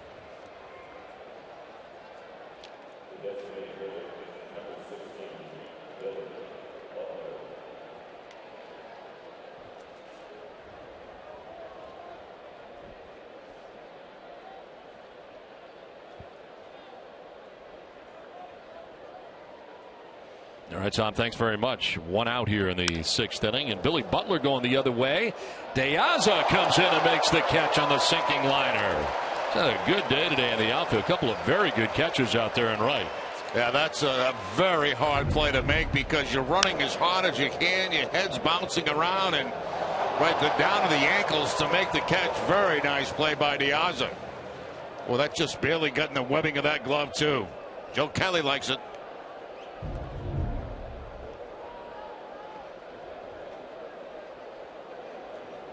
Two down here in the 6th inning. Josh Reddick makes a curveball there for ball 1. Reddick today has struck out swinging and doubled.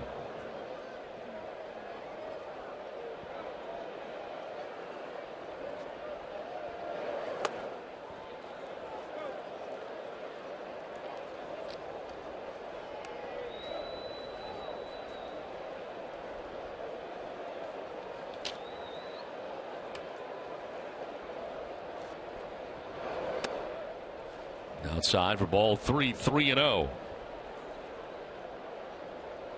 7 in a row now retired by Joe Kelly. 2 outs here in the 6th inning. And a 4-pitch walk to Josh Reddick. And the second walk given up by Kelly today.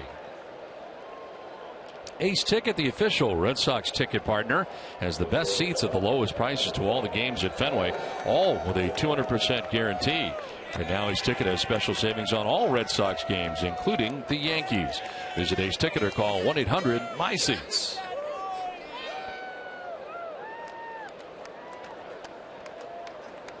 Two down with Reddick at first. Marcus Semien the batter. Semien has been on base twice today. A single to left in the 2nd, and then he walked in the 4th inning.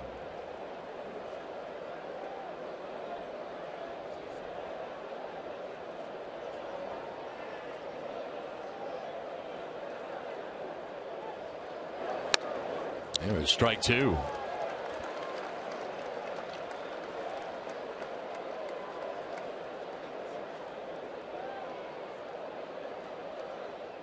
They move Mookie Betts well into right center field. Now they're moving Hanley Ramirez over towards left center. Just moved him over where he had been towards the line.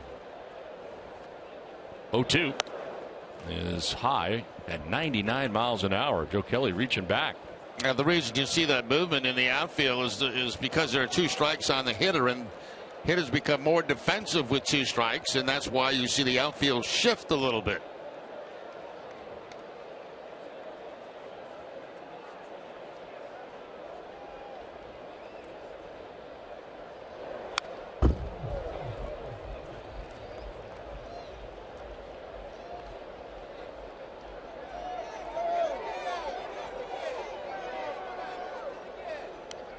Max Muncy waiting on deck.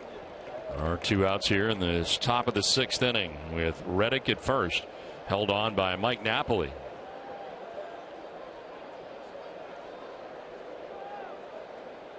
Runner goes, and Simeon fouls it off.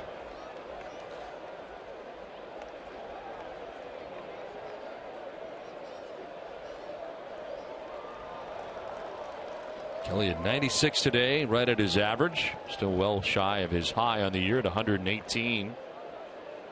118 coming in his second outing against Baltimore in a no decision. As John Farrell was on the phone, and somebody up in the pen here very quickly. There's a 1-2. That runs up and in. 2-2. Yeah, you can see Torey Lovello too as you look at Agondo up in the bullpen, giving the signs to the catcher, and the signs that he's giving to the catcher on whether they want him to throw to first base, step off, pitch out. He's not calling the game, not calling pitches.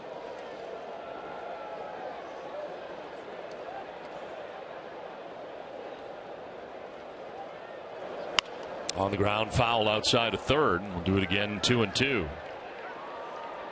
Some managers will do that themselves. Others will have their bench coach do it.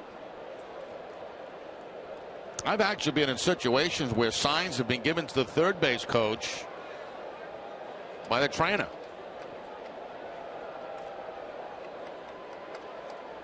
There's a clear set of signs going out to Swihart. Again, not calling pitches. Kind of yanked that down and away. Full count. Throwing hard as 99 pitches deep into his outing is Joe Kelly. Probably his last inning. 6 full counts on the day. And Alexi Agondo warming in the pen with 2 outs here in the 6th. Reddick will get a start at first base. And a swing and a miss. There he is. Strikeout number 6 for Joe Kelly. 5.5 in the books. 4-1 Boston.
Will donate $250 to the Boston Healthcare for the Homeless program. Through their continued efforts in the local community, Aetna is helping to build a healthier world, one city, one strikeout at a time. Now, speaking of strikeouts, Joe Kelly able to end last inning with a strikeout.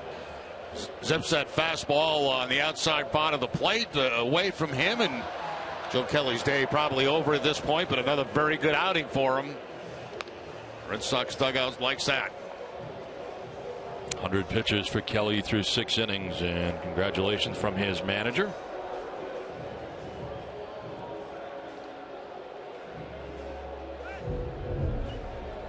Now Mookie Betts to lead it off here as a new pitcher on for the Oakland A's to begin things here in the bottom of the 6th inning. Drew Pomerantz, who was up last inning. 10th appearance, 2-3 with a 4.30 earned run average. 32 strikeouts, 16 walks, and opponents hitting at .238 against Pomerantz. Mookie Betts, first pitch swinging, fouls it off to the right, out of play. A day for Chavez as he goes 5 innings, departs on the hook, giving up 10 hits and 4 runs, including the 2-run home run by Hanley Ramirez in the first inning. Walked 1, struck out 5, and threw 98 pitches in 5 innings.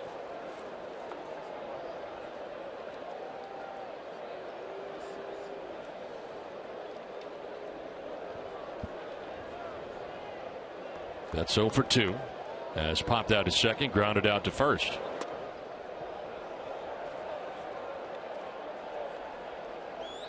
Pomeranz just coming off the DL. And a sprained left AC joint, retroactive to May the 19th. Activated this past Wednesday.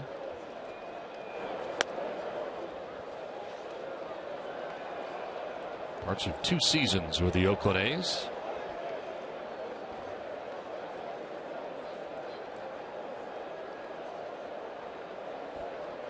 (3-1) to Mookie Betts. And there's ball 4. Leadoff walk for Betts to begin things here in the 6th inning. That's kind of interesting there, Don. You know, we see right-handers against Betts try to keep the ball away from him. Fastballs away, breaking balls away. We see the lefty Pomeranz come in, and everything appeared to be inside to Betts.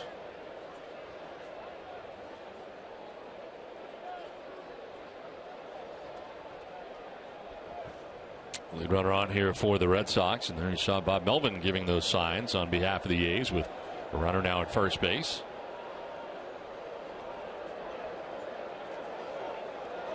The A's are 1 for 2 as they swing on a foul tip for strike 1. The A's a single to right field in the 2nd, flied out to right in the 4th, and has made a couple of nice catches in right field today for Boston defensively.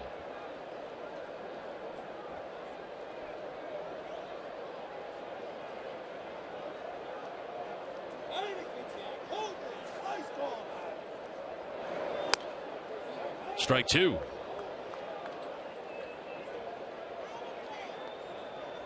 Last year, Pomeranz was starting games for the Oakland A's.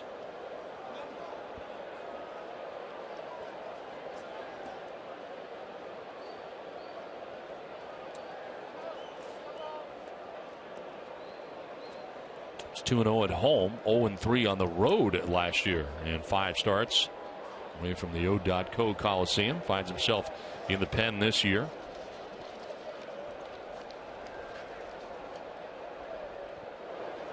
The 0-2 pitch fouled off to the left, out of play.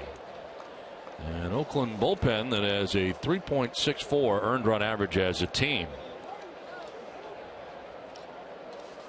And a 4.55 ERA since the beginning of May. 3rd highest in the majors. They got 13 losses. 3rd most in the majors. Throw to first base here for Betts. No problem getting back.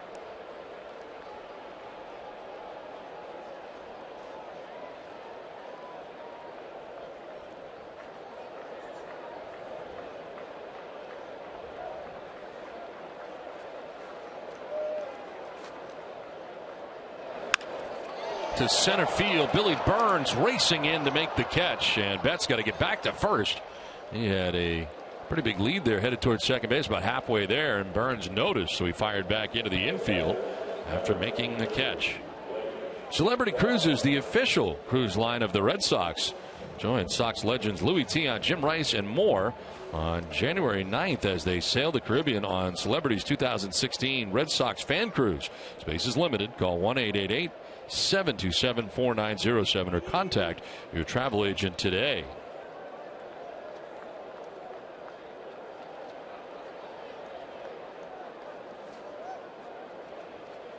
One out, one on. Swihart pops it up foul off to the right towards Canvas Alley. You know, Don, you were reading that Celebrity Cruise ad, and it'd be worth the price just to go and listen to Tion and Jim Rice go after each other. I love that. That's one of my favorite parts of spring training every year. I mean, we get to hear it free in spring training, but it's worth the price just to listen to that.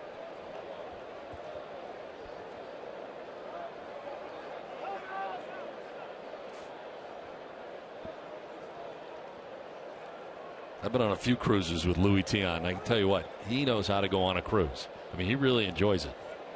He enjoys everything he does. Yes, he does.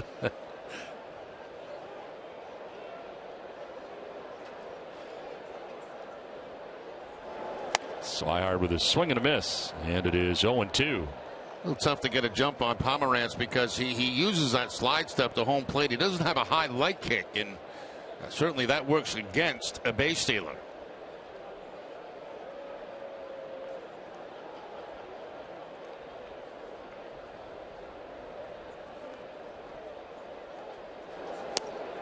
There's a good angle right there. We could see he doesn't bring up that right leg very high. He just kind of slides it along the mound. That's why they call it a slide step. And it's very, very difficult to get a jump if you're a base runner with that kind of a move to home plate.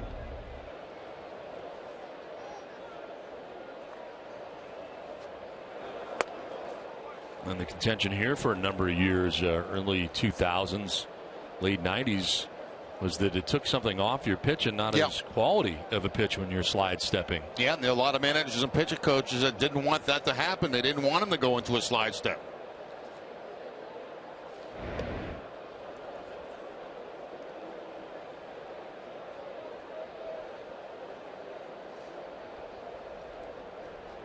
Leadoff walk by Betts.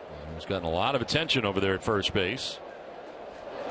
And a swing and a miss as Swihart strikes out. So 2 down now in the 6th inning for strikeout for Pomeranz. And chases a pitch that's well out of the strike zone. This fastball up around shoulder high for Swihart.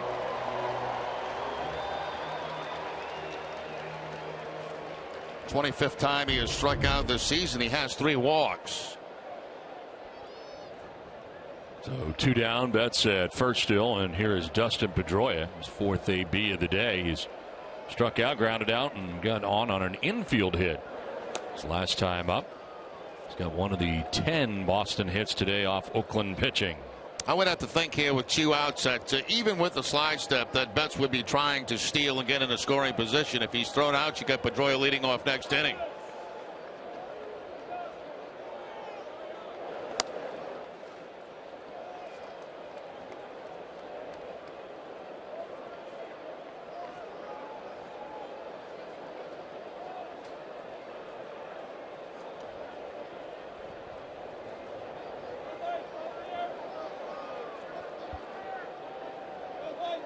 There he goes on the 2-0 pitch. The pitch is a ball. The throw is not going to be in time. He almost slid past the bag, but he's got himself a theft here with 2 down in the 6th inning. Yeah, see, it all makes sense. And fortunately that time you did get a high leg kick. You did not get the slide step. That helps Betts. Almost slides by the bag, able to keep the hand on it. But that's when you want to go with 2 outs like that. Now they're going to put Pedroia at first base and take their chances with Brock Holt.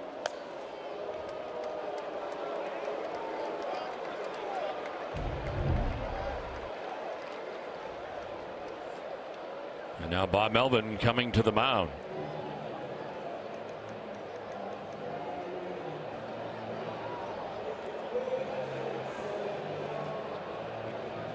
Nobody warming right now for the A's, so a strategical conversation here, and a brief one at that. Tomorrow at 12:30, don't miss Red Sox first pitch presented by Joseph Abood, available at Men's Warehouse. Adam and Jim Rice will look back on 50 years of Red Sox draft classes.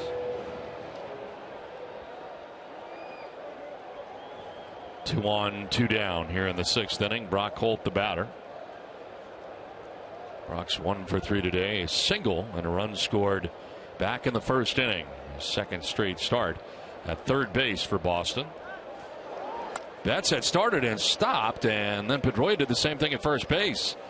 Now, when you're the trail runner, you know, if Betts is running on his own, which he probably is, you're watching that runner at second base because you want to make sure if he goes, you go. And then when Betts put the brakes on, that's when Dustin had to put the brakes on at first base. It's not a sign that was given for a steal. It's something that Betts was doing on his own. And as a trail runner, you've got to watch that man at second base.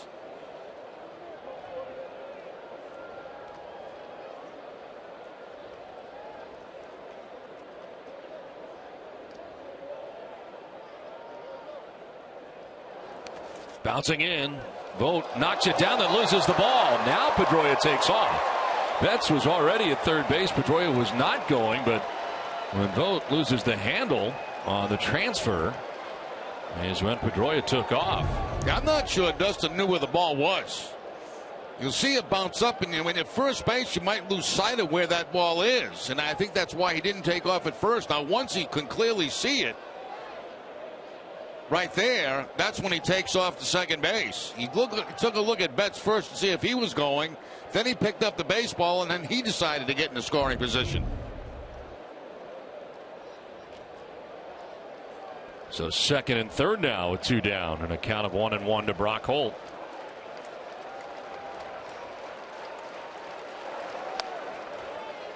Red Sox would love to get a base hit right here and give themselves some breathing room. Yeah, that would give them a nice spread in this game.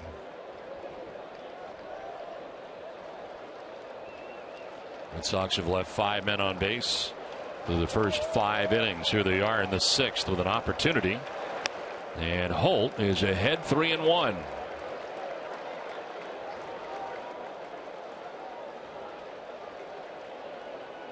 Fernando Rodriguez up in the pen right now for the Athletics.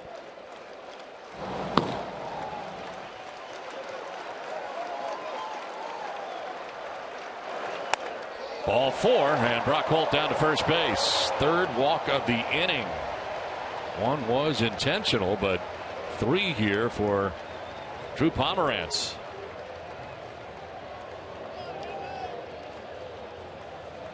Well, it's time now for today's T-Mobile Game Changer performance, and it's been a big day for Hanley Ramirez.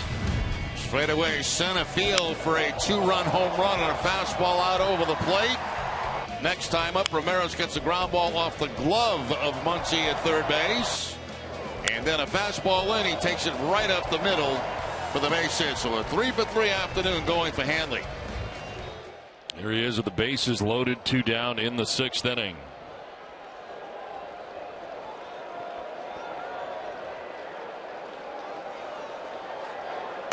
Ramirez takes a fastball high.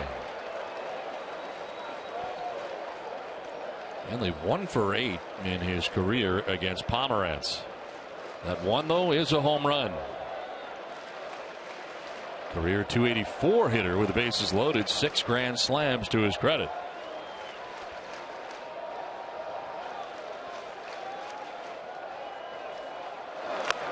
There's a strike, 1-1.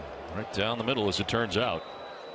Hanley looking for a fastball there, but he didn't get it. He gets the curveball.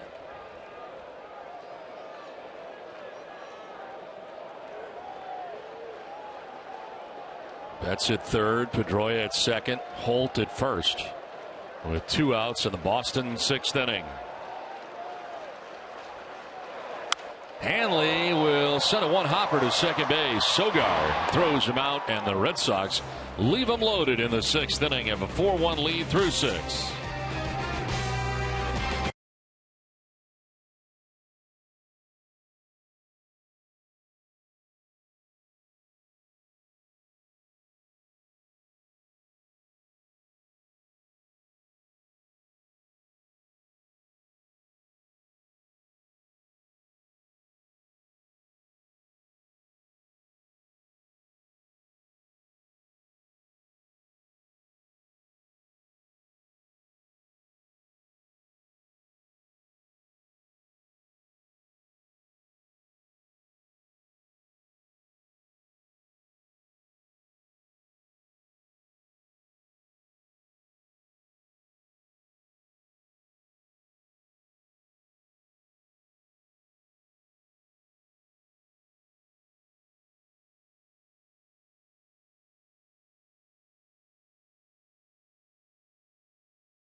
to win a VIP NESN experience at the ballpark next month.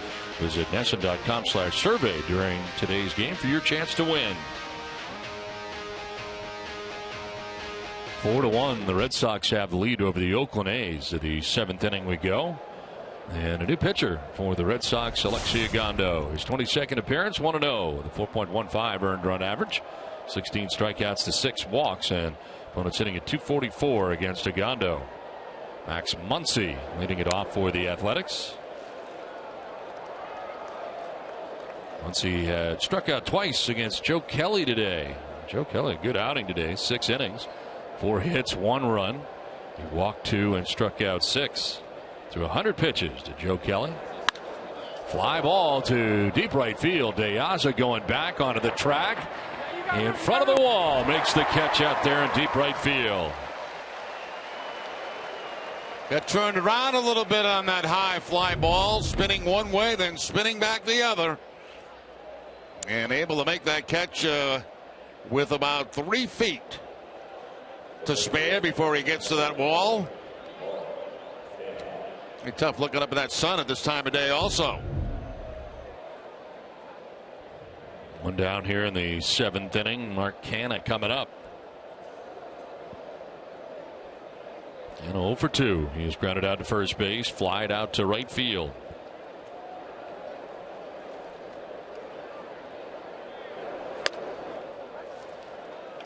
Well, it's been a big strike zone all day. It really has, and it's been consistent. Hunter Wintelstead, the crew chief, and working the plate today for the umpires.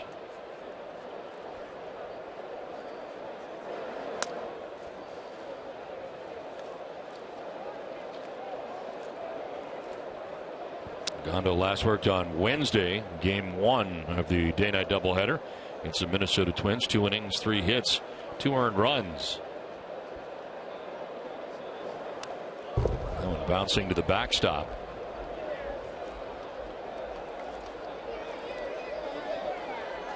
Action for the Athletics. Evan Scribner warming now. Rodriguez sitting down after Drew Pomerantz through the 6th inning for Oakland. So 1 reliever already employed in this game by Bob Melvin. 2-1 to Canha. And a pop-up foul ground that'll get back and out of play.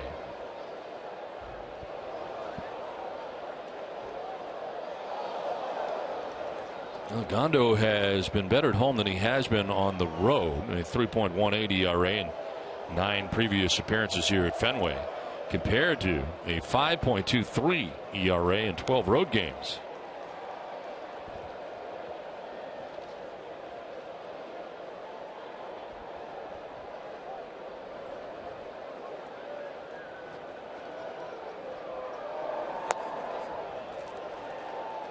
Full count now.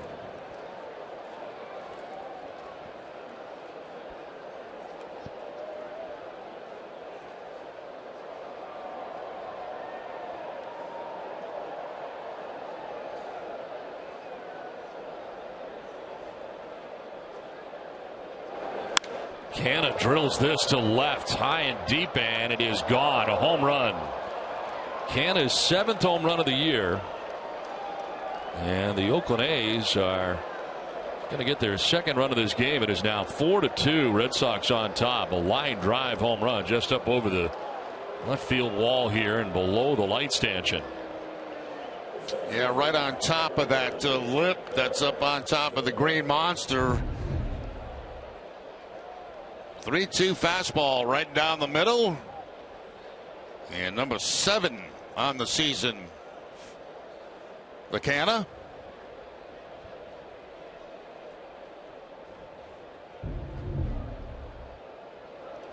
That is the 5th home run allowed by Ogando of this season. So now a 2-run Red Sox lead with 1 out here in the 7th inning. Number 9 man Eric Sogard. 1 for 2 day from the number 9 spot.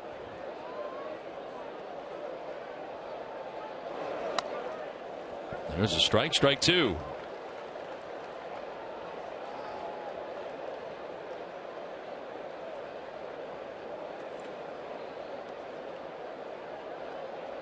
Red Sox left-hander Tommy Lane warming in the pen.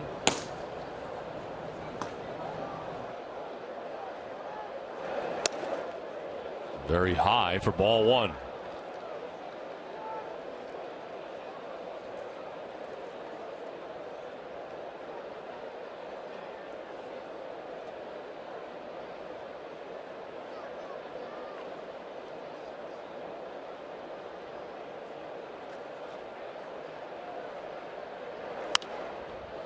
Foul off to the left, and we'll do it again. 1-2. Runs coming for the A's today on a triple back in the third inning, and a home run here in the seventh inning. One charge to Kelly and one charge to Agondo.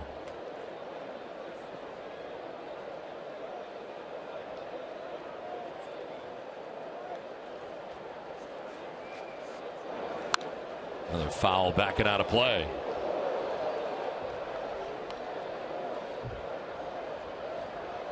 Agondo's coming in throwing strikes. 13 pitches, 9 for strikes so far. But one out of the yard. Mark Canha hitting a home run.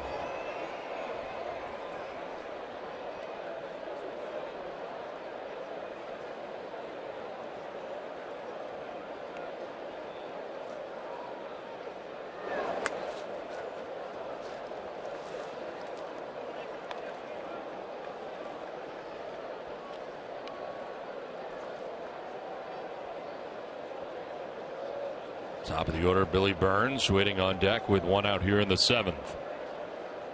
Center fielder bets over towards left center. And a pitch in the dirt for ball three. Pretty good at bat here for Sogard, and a full count now. He'll see an eighth pitch. Yeah, they're making Agondo work very hard in this inning, taking a lot of pitches, running some long counts.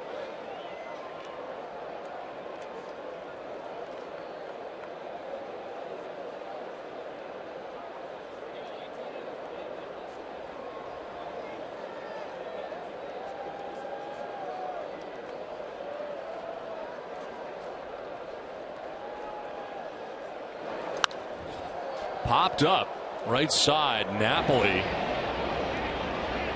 straddling the line makes the catch in foul ground. 2 down in the inning. So stay tuned following WB Mason Extra Innings Live for Red Sox Final presented by Uno's. Gary Streisky takes a humorous look at the Triple Crown in both baseball and horse racing. 2 down in the seventh inning. Guys, do you got a horse in the race? Quite literally, I do not. For the Triple Crown. Yeah, I got the one that won the first 2 races. I don't know the name of it. American Pharaoh. What is it? American Pharaoh. Okay, I got that horse. What do you got, Gare?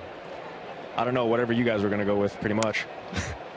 I'm pretty sure American Pharaoh wasn't the favorite going into it. Is it a muddy track today? Do you know, Gary? Or? That I do not know. I know it's a longer track, and that's why American Pharaoh wasn't the favorite. And that's about the extent of my horse racing acumen. Broken back grounder to second base. Pedroia will throw out Burns and end the inning. Home run for Mark Canha gets the A's closer. It's 4-2 Boston.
asked you, should pitchers have to throw the 4 pitches for an intentional walk in an effort to speed up pace of play? 44% of the voters saying no, and 56% are right. So there's your results. Now that's within the margin of error, so I would say the yes would win out pretty comfortably there. David Ortiz leads it off here in the home half of the 7th inning. More Drew Pomeranz back on the mound here for the A's. At least to begin this inning, as Ortiz leads it off 1 for 3, doubled back in the 3rd and drove in a run, otherwise he struck out twice. This one fouled back. For every Red Sox game that goes into extra innings or the Sox get a save, CVS Pharmacy make a donation to Children's Hospital towards a $25,000 commitment once again this season. CVS Pharmacy, the official pharmacy of the Boston Red Sox. Ortiz going up and striking out there for the 3rd time today. One down in the 7th inning, and it will be just one batter in this inning for Pomeranz. See the catcher set up high away. That's where they want it. That's exactly where Pomeranz gets it. And the swing and miss by Ortiz.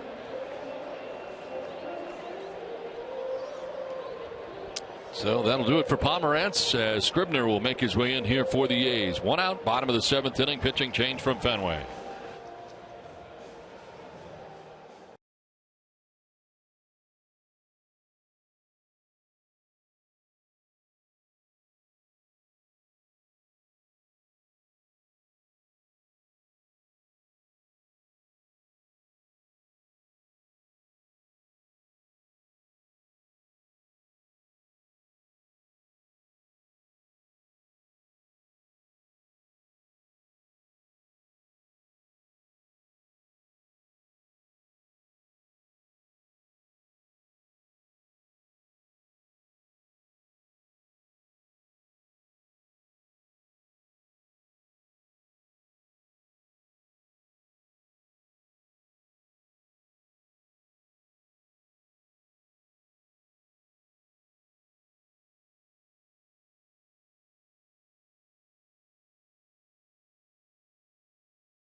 Seventh inning and a pitching change from Fenway. Certainly so many people wondering about the incident that took place here last night at Fenway Park, and the Red Sox putting out a statement regarding last night's injury prior to the ball game today. And in that statement, the Red Sox stating a woman was injured by a broken bat that flew into the stands in the top of the 2nd inning of last night's game. The fan was immediately transported to Beth Israel Deaconess Medical Center, where she is being treated. All of us offer our prayers and our thoughts as we wish her a speedy recovery. And again, that released by the Red Sox prior to the ball game today. 1 out here in the 7th inning as Mike Napoli gets ready to face the new pitcher Evan Scribner.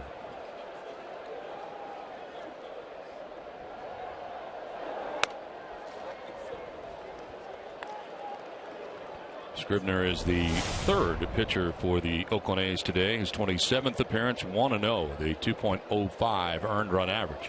35 strikeouts to 2 walks. Pretty good strikeout to walk ratio. And a fly ball headed out to center. Billy Burns going back, and that is going to be off the wall. Burns will run it down. Napoli running to second base, standing with a double with 1 out here in the 7th inning. Well, Napoli's had a very good day on base 3 times. A base hit to drive in a run in the 3rd, a walk in the 5th, and now this double on a cut fastball that looked like off the center field wall. Napoli was not happy with the first strike call on him, so he took care of business on the next pitch, getting into scoring position.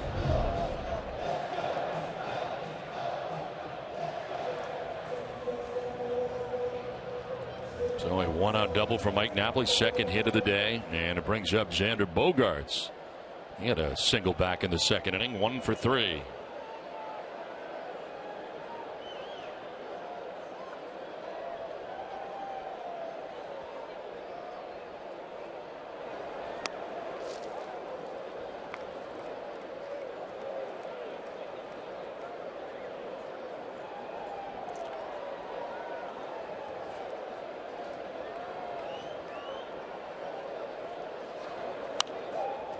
Fouls that one off to the right, out of play, and it's 0-2. Well, tomorrow at 1, don't miss Red Sox Game Day Live presented by DCU. TC will be joined by senior PGA member John Bennett to preview an upcoming golf event. DCU, Digital Federal Credit Union. What can DCU save you?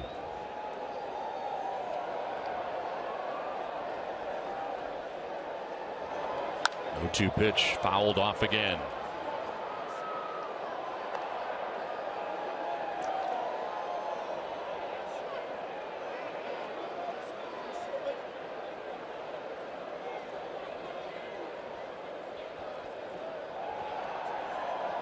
Center fielder Billy Burns over towards right center field. Red Sox trying to grab some more breathing room here after the Oakland A's come up with a run in the top half of this inning. 0-2 pitch. And another foul off to the right. Bogaerts fouling off a very tough pitch there. A breaking ball slider away from him. It was a strike. Not a good pitch to hit, but Bogaerts able to foul it off. That is a pitcher's pitch right there.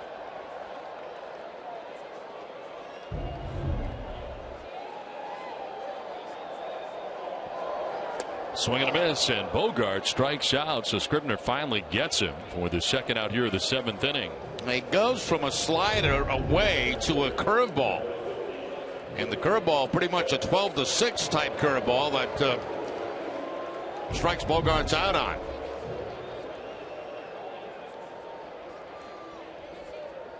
Napoli at second base with 2 down for Mookie Betts. Popped out to second base in the second, grounded out to first in the 4th, walked in the 6th inning. This one carved foul below us. Our aerial coverage is provided by DirecTV. If you call yourself a sports fan, you got to get DirecTV. Call 1-800-DirecTV.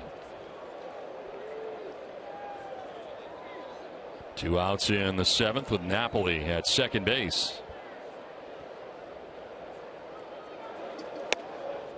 And a strike call, kind of a delayed call there from Wendelstedt, and it's 0-2.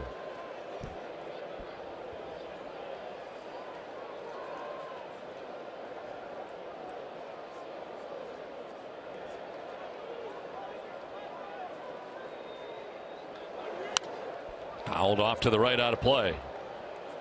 That was a mistake right there.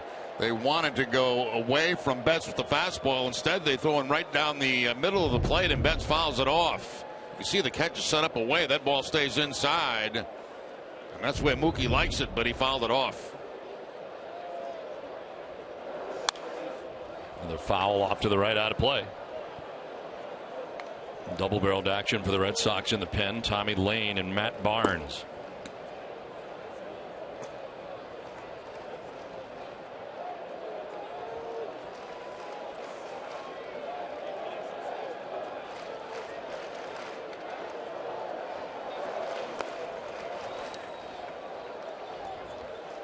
Pretty big secondary lead out there for Napoli, and Vogt noticed, kind of popping up and bluffing a throw to second base, got Napoli's attentions. Well, that's what you try to do. There are 2 outs, and you're at second base. Of course, the lead is behind the bag, as you can see from Napoli, well behind the bag. You don't get a very big lead, but you get a big secondary lead. As soon as you start to see the swing go, that's when you take off.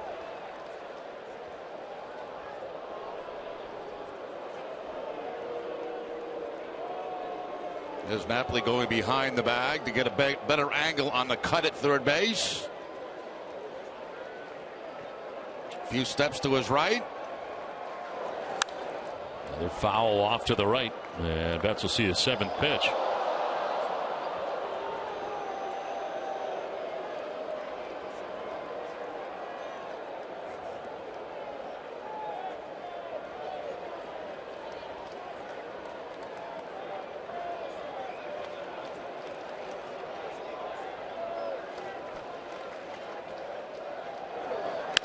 On the ground left side, Simeon rounds him behind it. The off-balance throw is just in time to get Betts. And the Red Sox leave Napoli in scoring position. Red Sox have a 4-2 lead.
Well, on the hook right now, Jesse Chavez started this game for the Oakland A's. 5 innings, giving up 4 runs, including the 2-run home run by Hanley Ramirez. Joe Kelly has a chance to grab a win today as Alexei Ogando back on the mound for this 8th inning.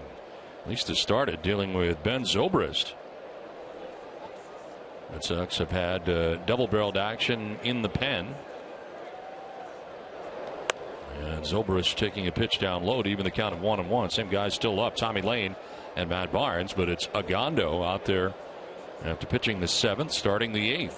Apparently, Tazawa not available today to the Red Sox. On his birthday, 29th birthday for Tazawa.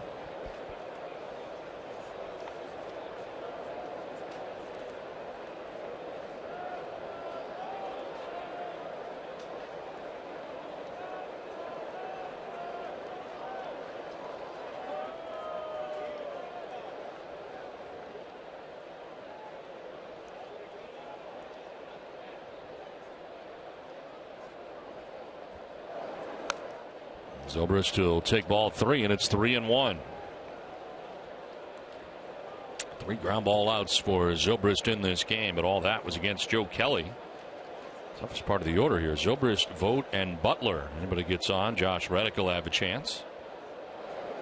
And somebody is going to get on. A leadoff walk for Ben Zobrist to begin things here in the 8th. And John Farrell headed out there to make the change. Bob's Discount Furniture goes to bat for the Jimmy Fund again this year. Bob will donate $1,000 to the Jimmy Fund for every game saved this season. Everybody saves at Bob's. Bob's Discount Furniture, quality, choice, and value. Learn more at mybobs.com. The last thing Ogando really wanted to do there was walk the leadoff hitter here in the 8th. He is done for the day, and coming in is Tommy Lane as we send it down to Gary. Guys, now on the opposite end, whether or not we see him in this game or not, Pat Venditti making his major league debut. Of course, the switch pitcher for Oakland called up yesterday, making his debut. We have to see his glove at the very least, of course. He uses just one glove. He's a switch pitcher. This is his custom-made Mizuno. I was talking to him before the game. He uses one glove. It has 6 fingers. Now, I want to make it very clear. He only has 5 fingers on each hand, so that's very standard, but nothing standard about this custom glove. You can see the mini pocket right there in the center. He says he has to kind of catch the ball off to the side because it really doesn't offer too much in the form of that sort of pocket at least. So 6 fingers, of course, he goes back and forth from one hand to another depending on the batter. That's some pretty wild stuff. Pretty cool to see last night, too. It was pretty cool to see last night. You don't get to see this every day. It was pretty special. Yeah, the interesting thing, too, is, whether it be left-handed or right-handed, he threw very similar stuff from almost the same arm angle. A lot of breaking balls. He's going to switch over now and throw right-handed to Swihart. It was unique. He's got to carry the SpongeBob backpack out there as a rookie. That's what the rookies do, right? Yeah. That's one of the better ones I've seen over the years. It's awesome.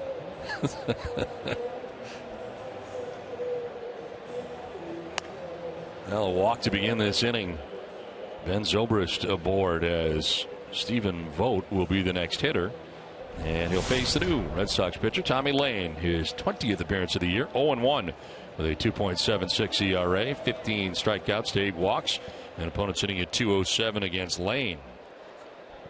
He last pitched on Thursday against the Minnesota Twins, 2/3 of an inning, starting the 8th, and struck out first 2 batters he faced. Then he walked the next 2, and then was lifted at that point for Matt Barnes. And in here, inheriting Ben Zobrist at first base. Now deals with Stephen Vogt, 0 for 3 today. 2 strikeouts and a ground out to second base.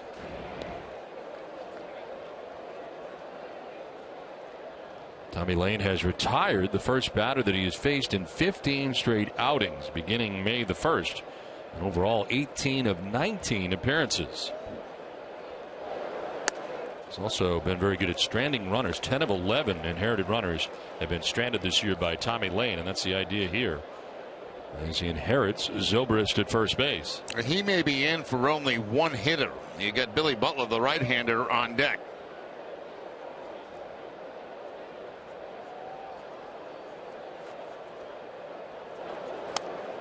Vogt is down quickly, 0-2.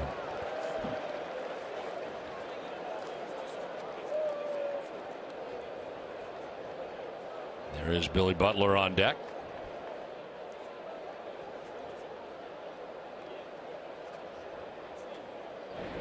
Soft toss over to first seemed to surprise Napoli.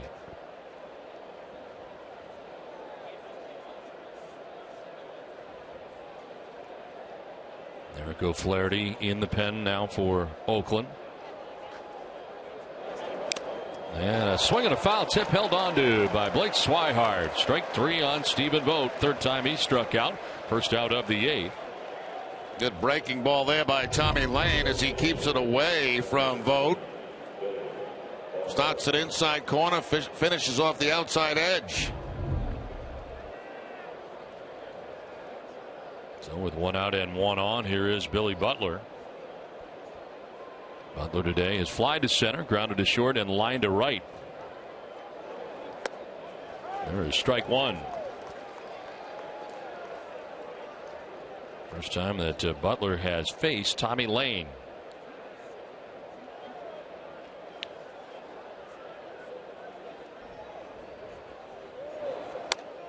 Strike on the outside corner as Butler shaking his head, and you can see why. A little bit off that outside edge, it appears. Been a strike all day. I mean, it has been a very big strike zone today, and it has been very consistent. Hitters have to know that by now. They're not happy with it. You can't go that far outside, though. It's a little too far out there.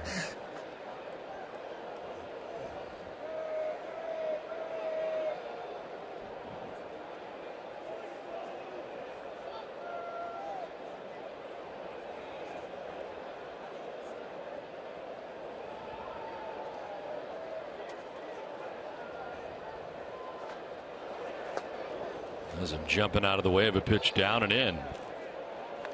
2 balls, 2 strikes with 1 out here to Billy Butler. Josh Reddick on deck with the Oakland Athletics batting here in the top of the 8th. Red Sox on top 4-2.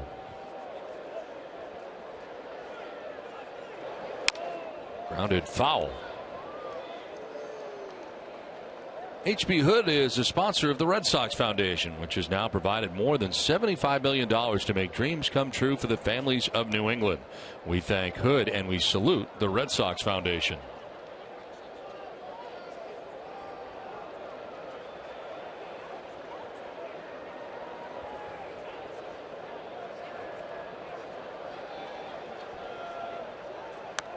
In there for strike 3. Butler doesn't like it at all. And he is going to get close to getting a run here. Hunter Winterstead takes the mask off and gets right in his face. Well, that ball's a strike. There's no question about that. It's got quite a bit of the inside part of the plate. You can question the one that was away. Yeah, I think his frustration is from the second one. Yeah, I would agree.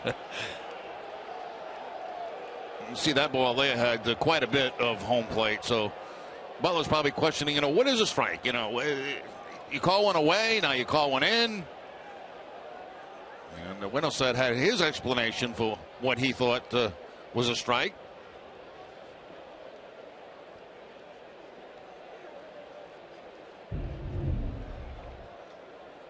Now Carl Willis coming out here. He's going to join a conversation that's already taken place. Looks like going to have a pinch hitter coming up here too. For a preview on what's ahead later tonight on NESN Sports Today, let's go to Jamison Coyle, who's in Buffalo. Jamison? Yeah, Don, we're here in Buffalo for the final day of the NHL Scouting Combine. All week long, these players have been interviewing with the teams and taking medical exams, but today was the big day, the actual testing. Coming up tonight on NESN Sports Today, you're going to hear from potentially the #1 overall pick, Connor McDavid, plus potentially #2 overall, Jack Eichel, and his thoughts on living here in Buffalo, where the locals are already telling him, welcome home. All right, Jamison, thanks very much. I didn't even know they did that, Don. I didn't either. I knew about the NFL combine in Indianapolis. But, I'd slap some skates on them and let's see how they skate. So 2 down here with Zobrist at first base. And a pinch hitter as Brett Laurie hitting at .291, 5 homers and 23 runs batted in. Pinch hits here for Josh Reddick and takes strike 1.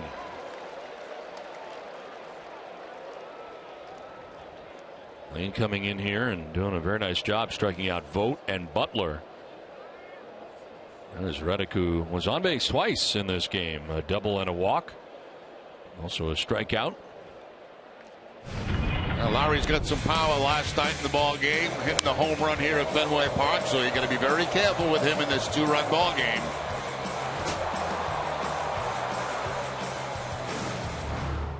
Brett Laurie, the former Toronto Blue Jay, swings at the 0-1 and is down 0-2. Good movement on that fastball right there from Tommy Lane. That ball really dipping down and away from Laurie. Swihart set up away. That's exactly where they get it, with excellent movement.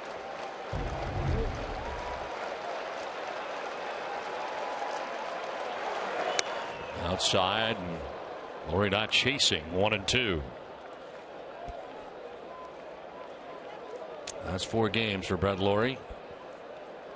Home run, 3 RBIs, and a .600 average. Pinch hitting with 2 outs here in the 8th.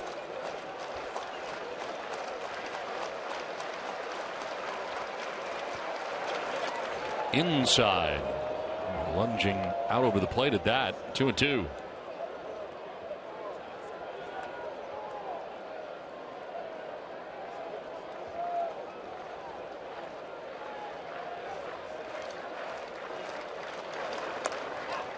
Full count now.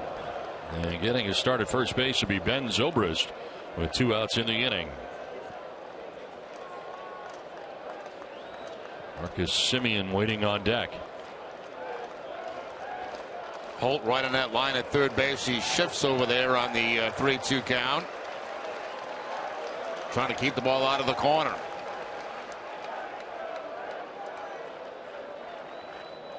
It was set up away, and once they called timed out, you could see Swihart jump up and get back in the middle of the plate. Didn't want to give away location. And that is ball 4. So a walk here to Laurie, who heads down to first base. And now the Oakland A's have 2 on with 2 outs here in the 8th inning. They've gotten ahead of Laurie 0-2. Ends up walking him, and here comes John Farrell.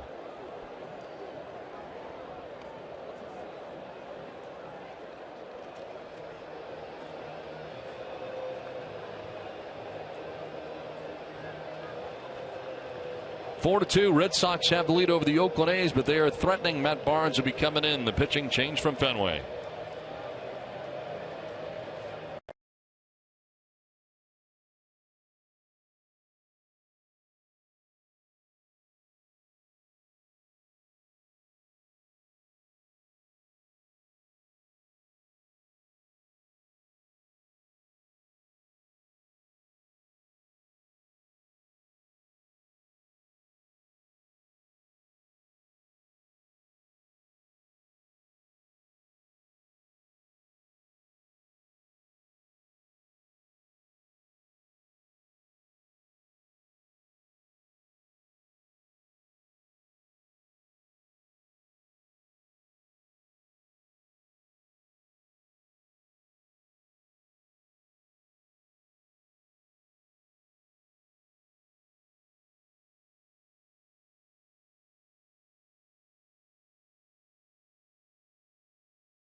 Book your low fare now at southwest.com.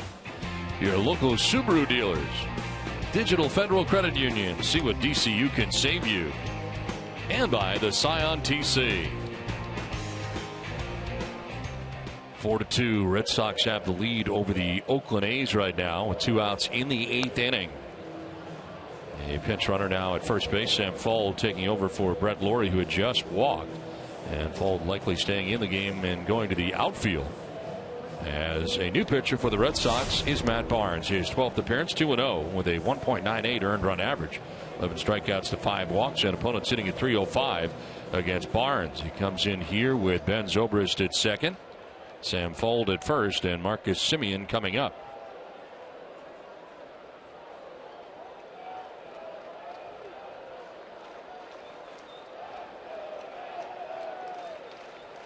Semien has been on twice, a single and a walk. He is also struck out today.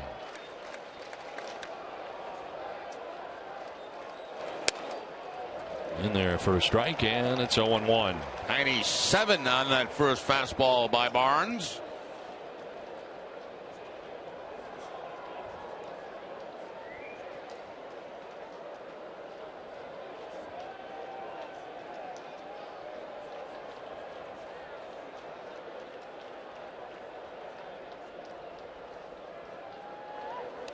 Bouncing in and blocked by Swihart.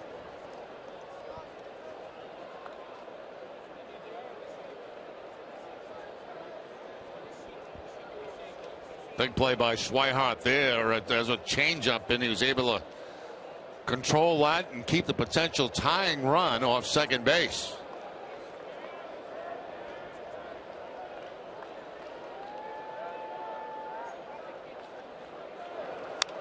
Fouled back, and it's a ball and 2 strikes. Matt Barnes came into the game on Thursday in the 8th inning against Minnesota. Stranded 2 runners with 1 pitch. Got Aaron Hicks to line out to left field. This is his 4th straight scoreless appearance. Max Muncy waiting on deck. 2 outs in the 8th.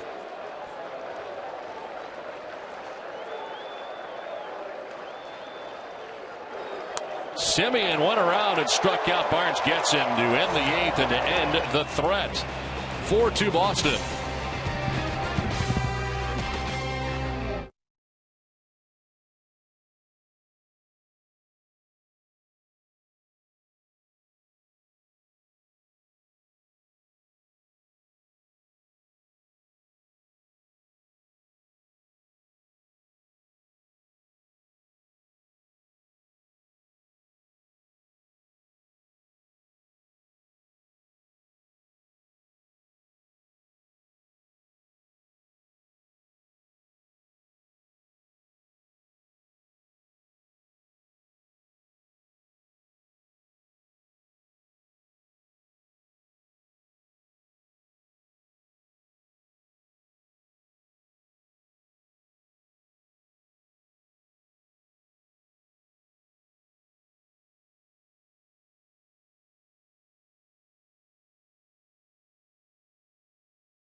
big strikeout to get out of that inning. He waited and he waited and he finally went to the breaking ball right here with 2 strikes and completely fooled the Semien on that pitch. Curveball down and away, could not check the swing. Gets out of a jam.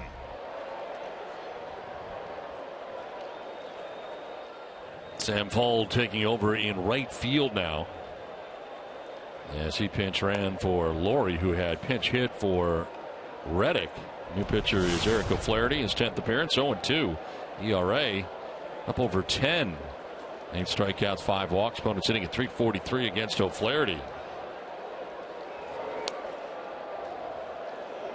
Red Sox closer Koji Uehara up in the pen.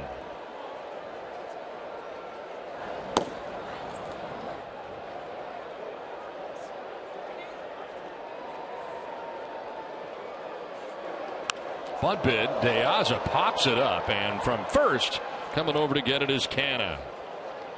So not a good bunt bid there, as it turns out, for De Aza. He's the first out of the 8th. Now, tomorrow on an all-new NESN clubhouse, David Ortiz teaches his son D'Angelo how to hit to the opposite field. Brock Holt takes the hot seat in Red Sox small talk, and we reveal the secret behind the lights on the side of the Prudential building. Catch it tomorrow at noon on NESN Clubhouse, presented by Delta Dental of Massachusetts. 1 out in the 8th. Blake Swihart will take strike 1. A double back in the 4th inning. His hit today, 1 for 3 day. Batting out of the number 9 spot. Fly ball to right. Sam Fuld into the game and onto the dirt of the track to make the catch for the 2nd out of the 8th. So 2 down, and it's back up top for Dustin Pedroia.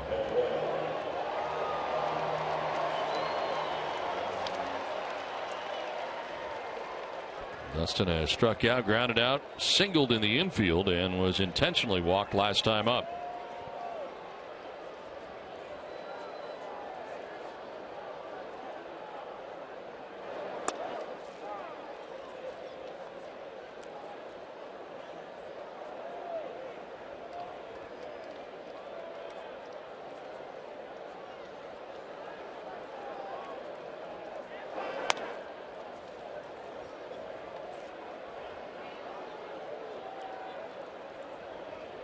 Oakland has used Chavez to start the game. He's on the hook right now. 4 runs in 5 innings. Bullpen is not allowed to run. Pomerantz, Scribner, now O'Flaherty. Bouncing in for ball 2.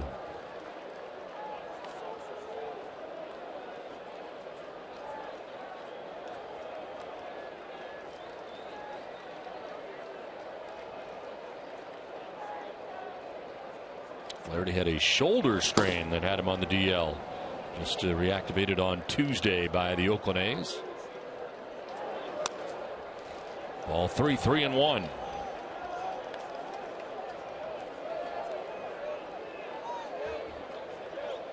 He's not allowed to run in 10 of his 11 career appearances against the Red Sox.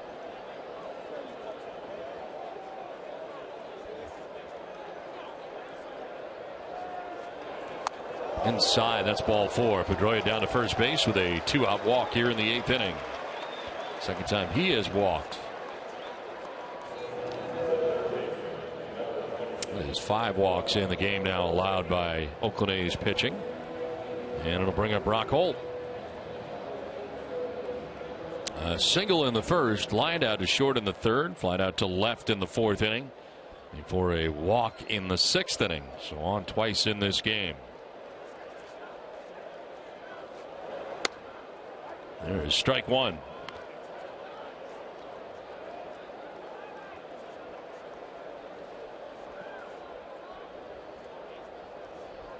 Flaherty is not allowed a home run to a left-handed hitter since August of 2011. And that was against Carlos Pena, who was with the Cubs at the time, who homered off of him.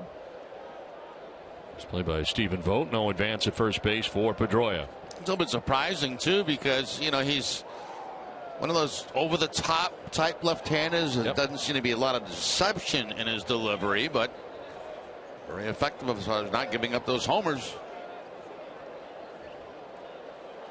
Comes Bob Melvin and the trainer to check on Vogt.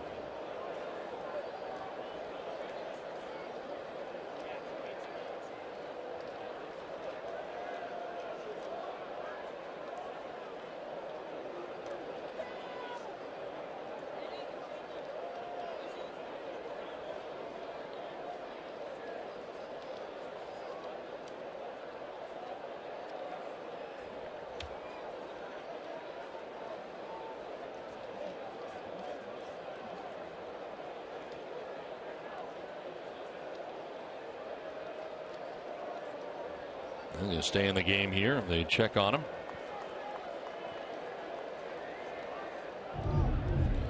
Let's see if we can pick anything up there. Maybe the thumb, the way he tried to catch the ball. That's a possibility. Looks like he's something with the hand, obviously. Inside to Holton, and almost got him. 2-1. And now Vogt headed out there to talk to O'Flaherty.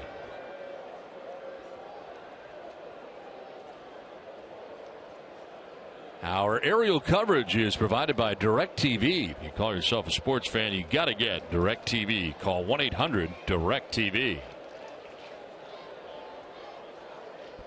Diaz popped out at first base on a bunt bid. Blake Swihart flied out to right. Pedroia with a walk. And there is ball 3 now to Brock Holt. 3-1. Right-handed action in the bullpen for the Athletics in case Ramirez gets a chance to hit.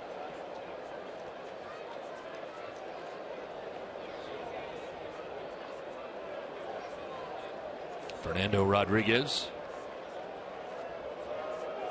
Soft toss to first, and back was Pedroia.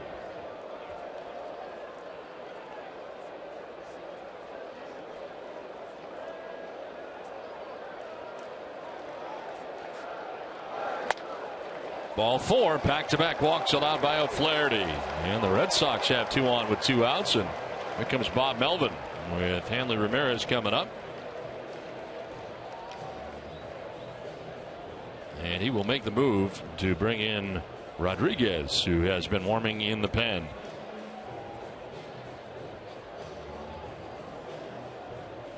Let's take a look at the Toyota play of the game. And Hanley Ramirez back in the first inning with a 2-run home run after Brock Holt had singled. For Hanley Ramirez, his 13th home run of the year. RBIs 30 and 31. Send it down to Gary. The Red Sox can hang on. They would at least affirm themselves a series win. Of course, game 3 of this 3-game set tomorrow afternoon before they jet off to Baltimore early Sunday evening. They get an off day Monday to enjoy the inner harbor of Baltimore for a quick 3-game set against the Orioles. Then back here Friday for some more AL East action against the Blue Jays, and then the home and home against the Braves the 15th through the 18th before another road trip to Kansas City. Another off day before returning home for more American League East action. A lot of AL East foes in the near future, guys. All right, thanks very much, Gary. Well, for those of you who are just finishing up watching the Belmont Stakes, welcome to Fenway Park. Don Orsillo, Jerry Remy, Gary Streitsky. As we are in the midst of the bottom of the 8th inning, the Red Sox with 2 outs at back-to-back walks by Pedroia and Holt. And a triple crown, Jerry. Yeah, first time since 1978. Triple crown winner. Well, the Red Sox here trying to grab some more runs with a 2-run advantage and give Koji a little bit more room to get ready for the 9th. Yeah, this looked like it might be a Red Sox blowout today early in the ball game when they had 4 runs. But the Oakland pitching staff has got tough. Very close game, and Red Sox would love to pick up some insurance right here and make it a little bit easier for Koji as he comes into the 9th. Eric O'Flaherty ended up walking back-to-back batters with 2 outs in the inning, and here is Fernando Rodriguez in for his 14th appearance. 0-1 with a 5.54 earned run average. 15 strikeouts, 4 walks, and opponents hitting at .250 against Rodriguez. Not allow a run in his first 4 games and 5 innings, but has surrendered 8 runs over his past 9 outings and 8 innings.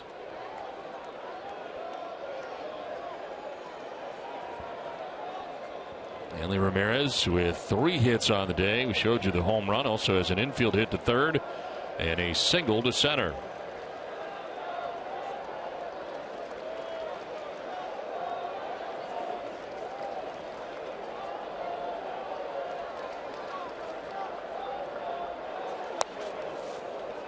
Did he go? Yes, he did, says Bob Davidson. I'm not so sure about that one. I'll take a look from the side and see if he did go, but I didn't think so, Don.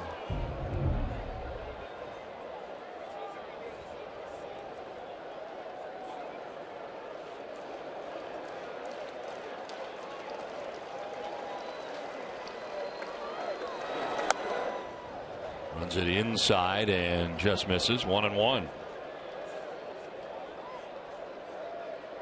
So Flaherty, who departed, is responsible for Pedroia at second base, Holt at first.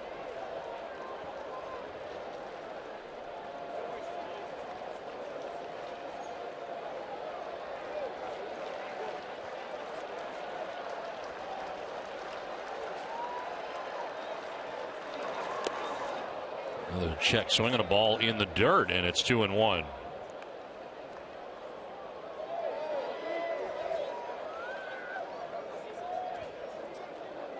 And they do check. He did not go. Stephen Vogt finally got Wendelstead to check with the first base umpire, Bob Davidson.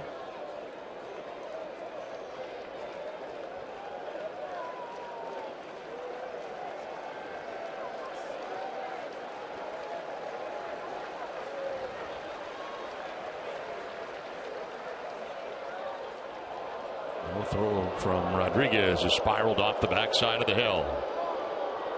Nobody cheating in behind Pedroia.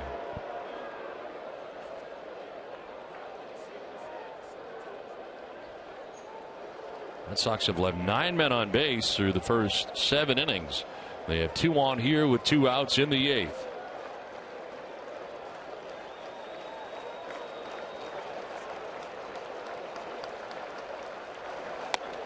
In again, and it's 3-1. Been fastballs inside, way inside to Ramirez, and curveballs way away.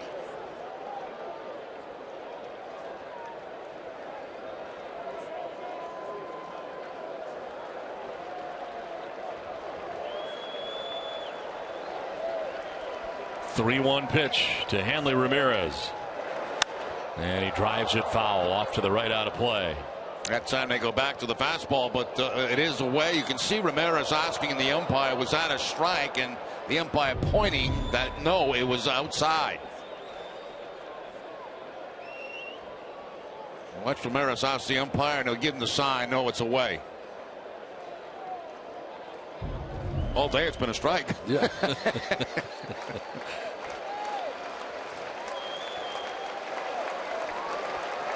Runners will be going here. Ramirez hits a hot shot and a hop to second, but Sogard throws him out, and the Red Sox leave 2 more. They've left 11 men on base. It's Koji time at Fenway.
ready for the top of the 9th inning.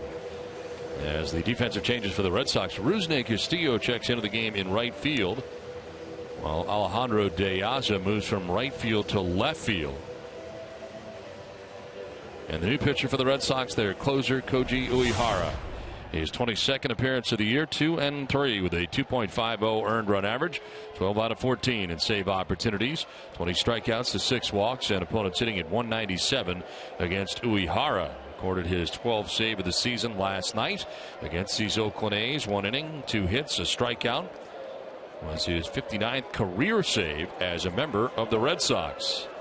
Max Muncy leads it off and takes ball 1.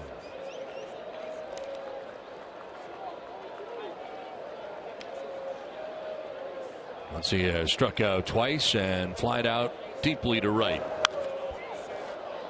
Fouls it off to the left, and it's 1-1.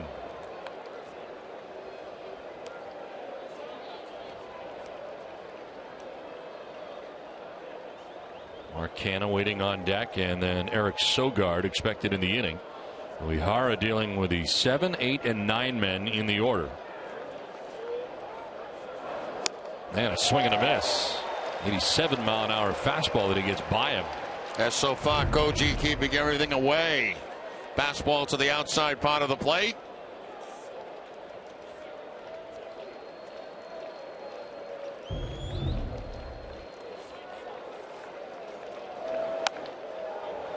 Way again, but not tantalizing enough. 2-2.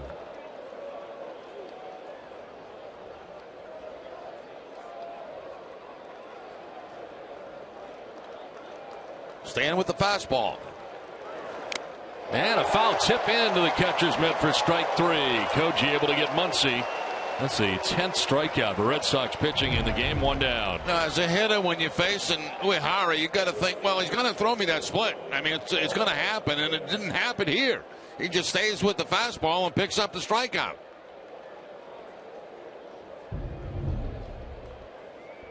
One out in the 9th inning, and here is Mark Canha. Canha grounded out to first base in the 3rd, flied out to right in the 4th, and hit a solo home run in the 7th inning.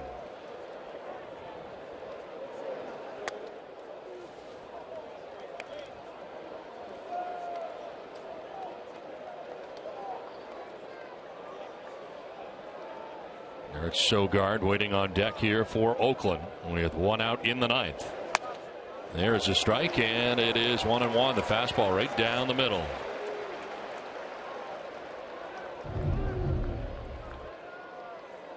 Koji needs a strike, so he throws the fastball. Taken.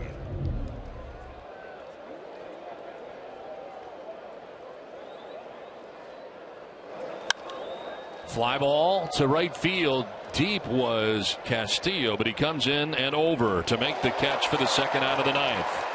Rusney there in plenty of time. 2 down. Here comes Eric Sogard with 2 outs in the inning.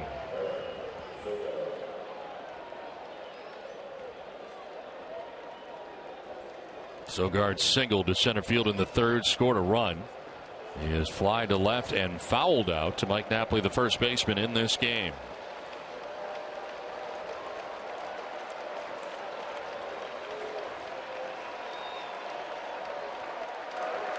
Bouncing in for ball 1.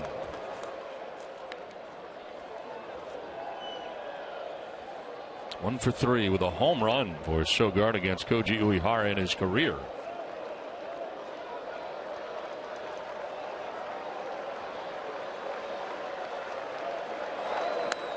There's a strike. 1-1. Split finger fastball that time to get the count. 1-1.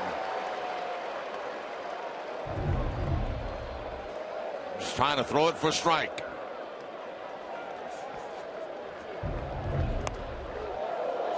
Close pitch, called a ball. 2-1.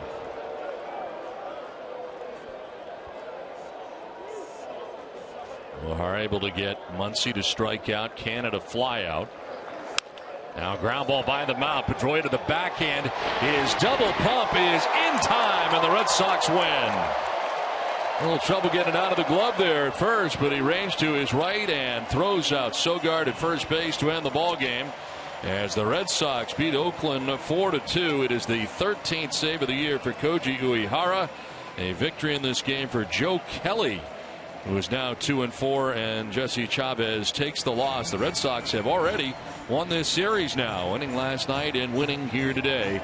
As the Red Sox win it 4-2, we send it to Tom Caron.